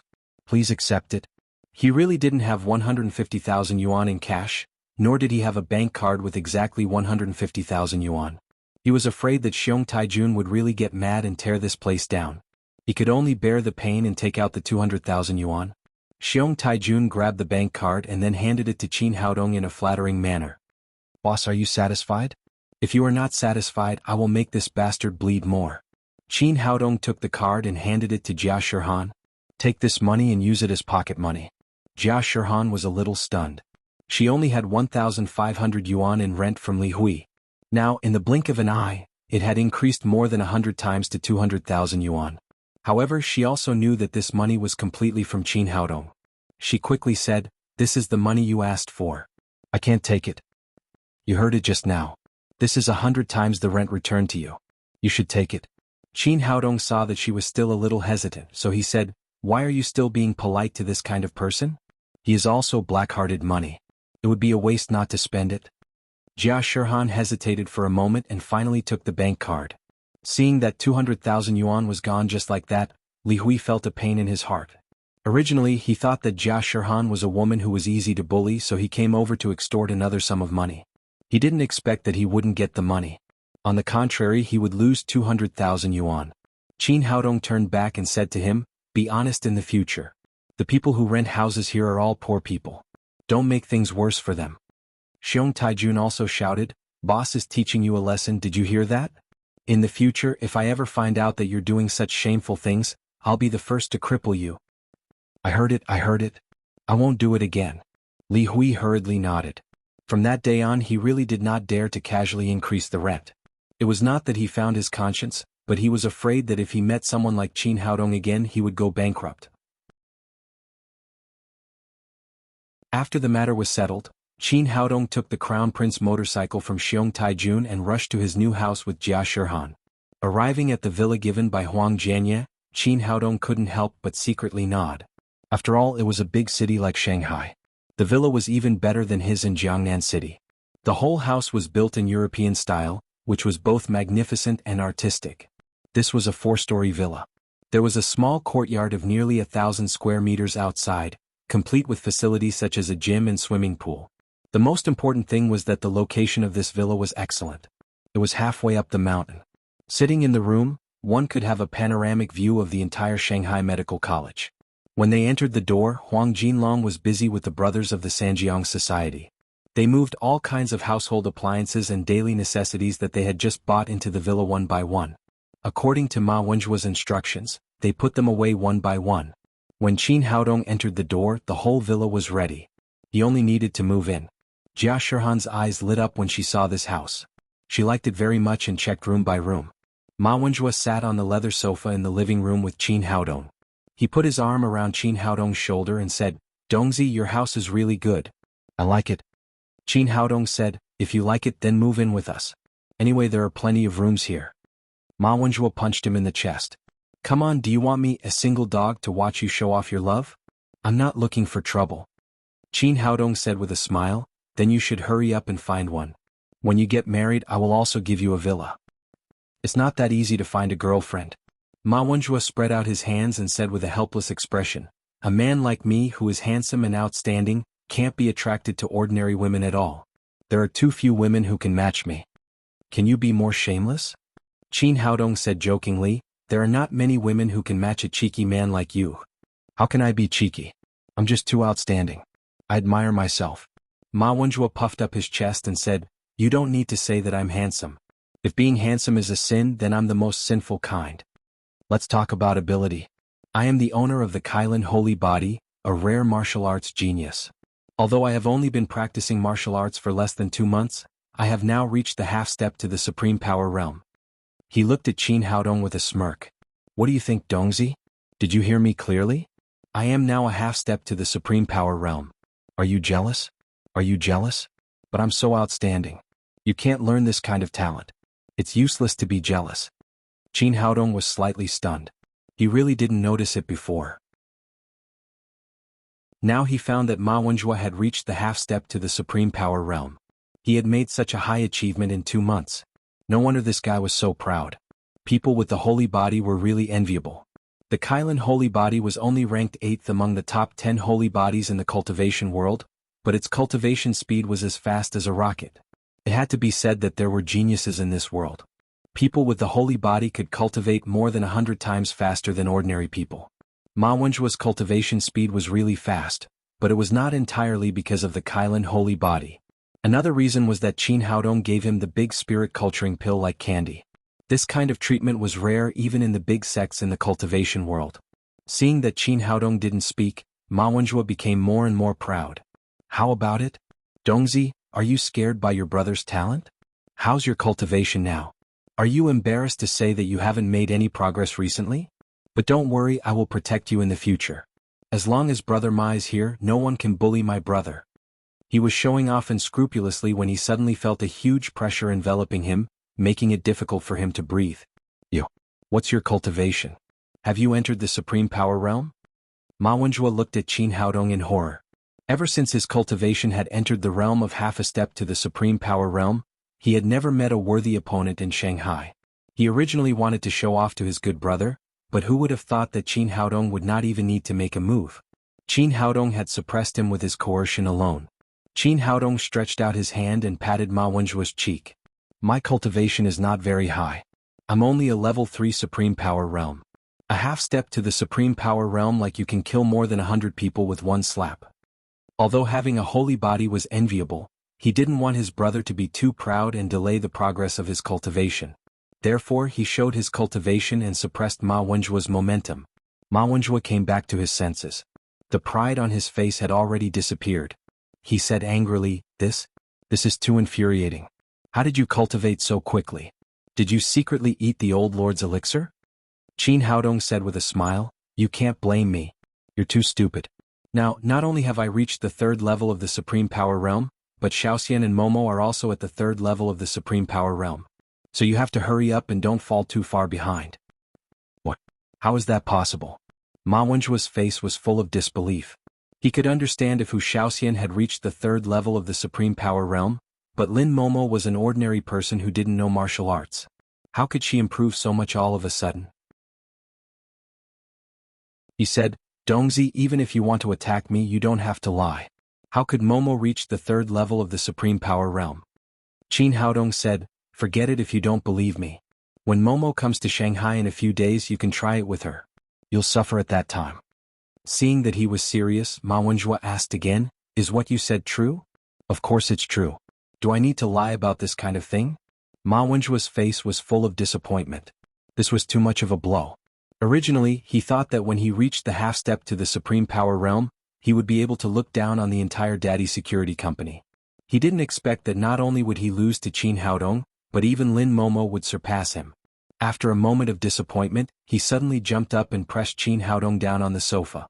He pinched Qin Haodong's neck and said, Dongzi, we're good friends. How dare you hide the elixir from me? You're putting love before friendship. Hurry up and take out the elixir. In his opinion, the reason why Lin Momo could improve so fast must be that Qin Haodong had refined a new elixir. Otherwise, there was no other explanation. Qin Haodong pushed him away and said, Come on, there's no elixir in this world. You're just talking nonsense.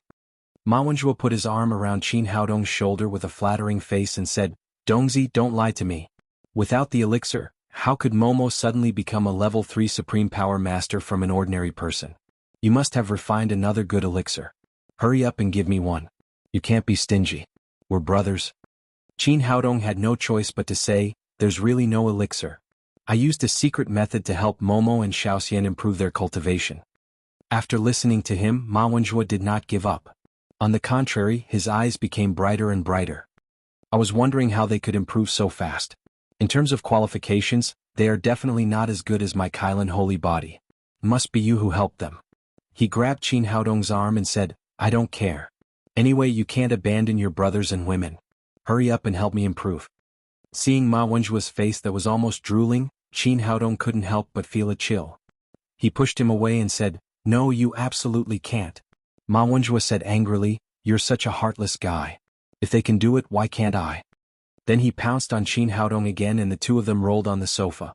At this moment, a voice came from the door behind them. "What are you doing?"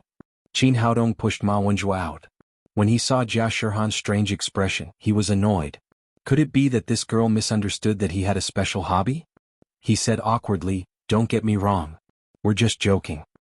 He turned around and said to Ma Wenjue in a low voice, "Don't be delusional. I'm using the secret method of double cultivation. Even if you don't care, I care. I don't have such a heavy taste." Ma Wenjue's face instantly darkened. Of course, he couldn't use the secret method of double cultivation. However, he still said unwillingly, "I know you have a lot of skills. Can't you think of another secret method, for example, the one suitable for men?"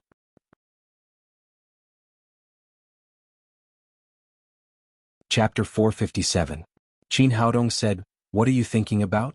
Even the dual cultivation secret technique has a lot of restrictions.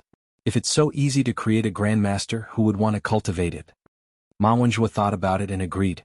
It seemed that it was impossible to take a shortcut and rely on Qin Haodong to quickly improve his cultivation. He said with a smile, "I'm just joking with you. A self-reliant person like me never expects to rely on others. With my Kylin holy body, surpassing you is only a matter of minutes."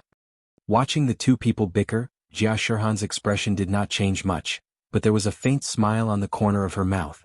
At this time, Yang Jinlong and Xiong Taijun walked in with a very fashionable middle-aged woman. Yang Jinlong said to Qin Haodong with a flattering face, "Boss Qin, I saw that sister-in-law doesn't have many clothes. I was afraid that it would not be appropriate to buy them in the mall, so I specially invited a fashion designer to tailor them for sister-in-law. Don't worry, this is the top fashion designer in Shanghai. He is best at ancient styles. The clothes he designed are very suitable for sister-in-law's style." Xiong Taijun was unwilling to fall behind. He quickly said, "Boss, sister-in-law is so young and beautiful. She can't just wear ancient clothes. This is the fashion designer I invited. She is best at modern styles. The clothes she makes will definitely satisfy sister-in-law." In the eyes of these two people, the reason why Qin Haodong helped Jia Shihan was that he must have taken a fancy to her beauty, so he changed the way he addressed her and directly called her sister-in-law. Hearing them call her sister-in-law, Jia Shihan blushed and stammered, "Don't talk nonsense." Qin Haodong also said with a sullen face, "Your idea is good, but don't talk nonsense in the future. Otherwise I will tear your mouths." "Got it, boss, we understand." The two of them had flattering smiles on their faces. In their opinion, the great boss was afraid that Jia Shihan would be shy, so he didn't allow them to say it. Although Qin Haodong reprimanded the two people, he felt that their idea was still good. When Jia Shihan was packing her luggage, he saw that there were only 2 sets of clothes and they were quite old. They were not suitable for the style of modern society at all. There were no underwear, pajamas or anything else. It was good to make some clothes for her. After Qin Haodong nodded, the two fashion designers immediately showed their magic and began to measure Jia Shihan. Jia Shihan hesitated for a moment but did not refuse in the end. Soon Yang Jinlong and Xiong Taijun left with the two designers. Before they left, they repeatedly promised that they would deliver the clothes that night. "You two have your own world. I won't be a third wheel." Ma Wenjue greeted them and brought his men back. The spacious room suddenly quieted down, leaving only Qin Haodong and Jia Shihan. Facing Qin Haodong alone, Jia Shihan became nervous and said awkwardly, You don't really think like them, do you?" "Them?" Qin Haodong reacted for a moment and understood what Jia Shihan meant. He smiled and said, "Don't worry about this. Not only do I have girlfriends but I also have more than one. I definitely don't have any other thoughts about you." Jia Shihan nervously pinched the corner of her clothes and said, "Then why are you helping me?" "I saw injustice on the road so I drew my sword to help. Don't think too much. This matter is very simple for me." Looking at Qin Haodong's clear eyes without any impurities, Jia Shihan was relieved and said gratefully, "Thank you for saving me. Apart from master, you are the person who treats me the best." Qin Haodong said, "It doesn't matter. It's not a big deal." Jia Shihan said, "Well, in the future, leave the housework of this house to me. It's my rent. Now I'll make lunch for you." After such a long time it was already noon. Qin Haodong's morning tea had been digested and he was indeed a little hungry. "Well, I'll wait to taste your cooking. Master said that my cooking is very delicious," Jia Shihan said as she turned around and went into the kitchen, but soon came out again. She lowered her head and said shyly, "Can you teach me how to use these things?" Qin Haodong was stunned for a moment before he realized that this girl had been living in the mountains and did not know how to use these modern things.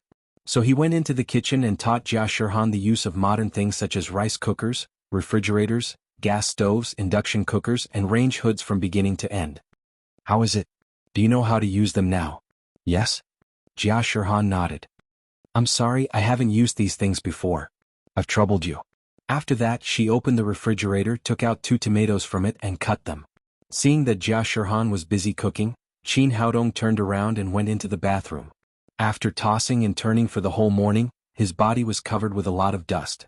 He was going to take a bath and report to school in the afternoon after eating. After taking off his clothes, he was washing happily in the bathroom when he suddenly heard a scream coming from the kitchen. What's going on? Hearing Jia Shirhan's miserable scream, Qin Haodong didn't care about putting on his clothes. He grabbed a bath towel and wrapped it around his waist and rushed out. He thought that Ho Qingzhu had come to look for trouble.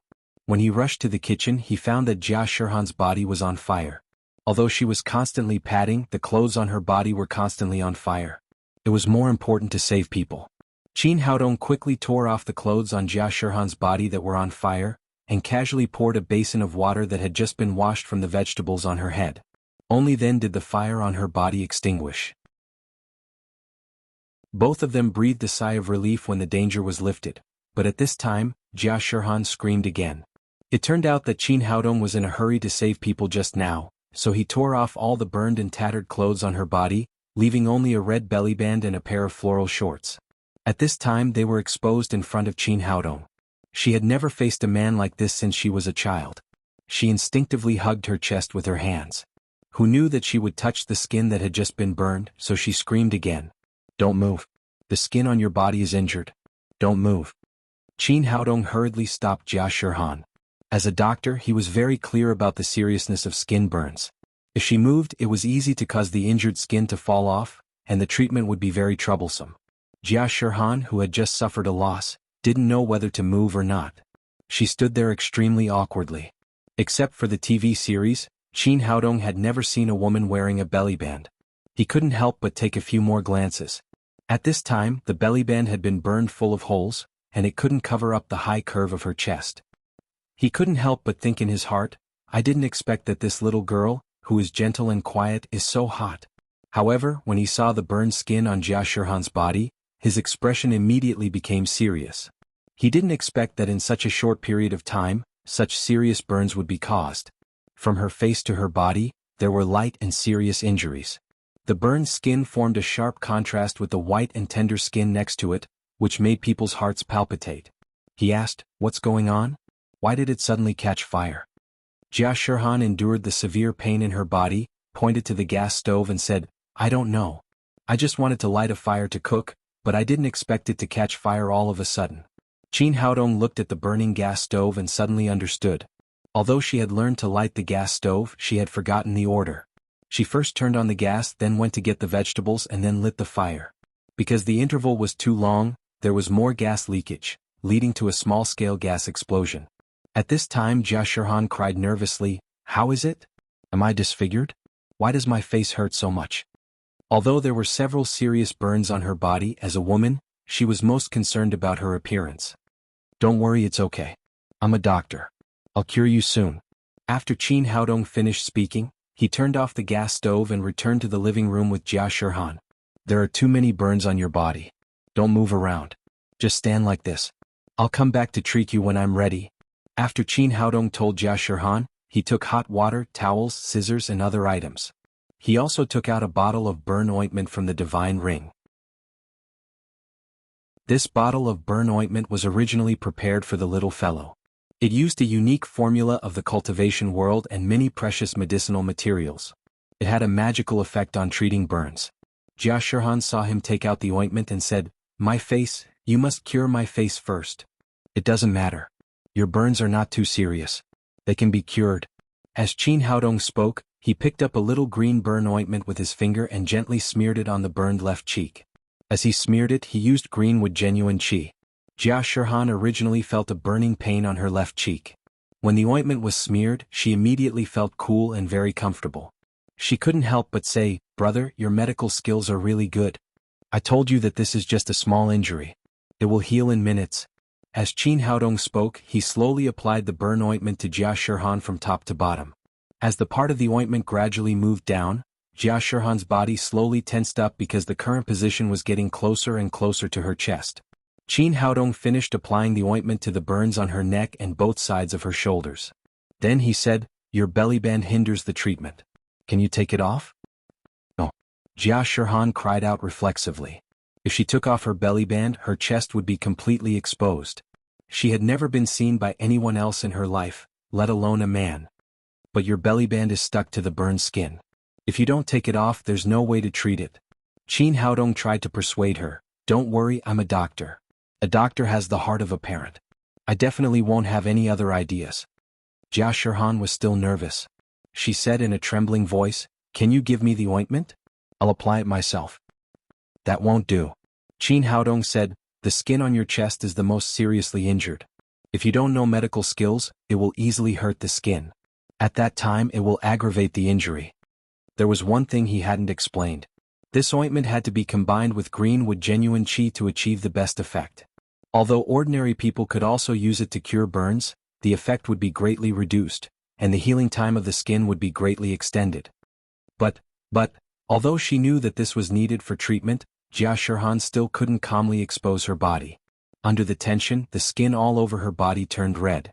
Qin Haodong saw that the little girl was so futile and said helplessly, "Well, you can close your eyes and treat me as a woman." "Okay then."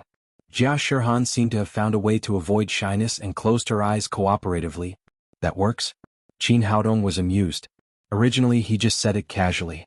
He didn't expect the innocent little girl to really listen to him. What was the use of closing her eyes? Her eyes were not closed. Was this the legendary deceiving oneself while stealing a bell? You're tuning in to the Han Li's Wuxia Adventures YouTube channel.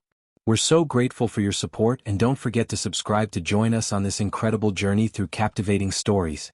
Your generosity through donations truly makes a world of difference, as it's the primary source of revenue that allows me to expand and enhance this channel for you. Thank you from the bottom of my heart for being a part of this adventure.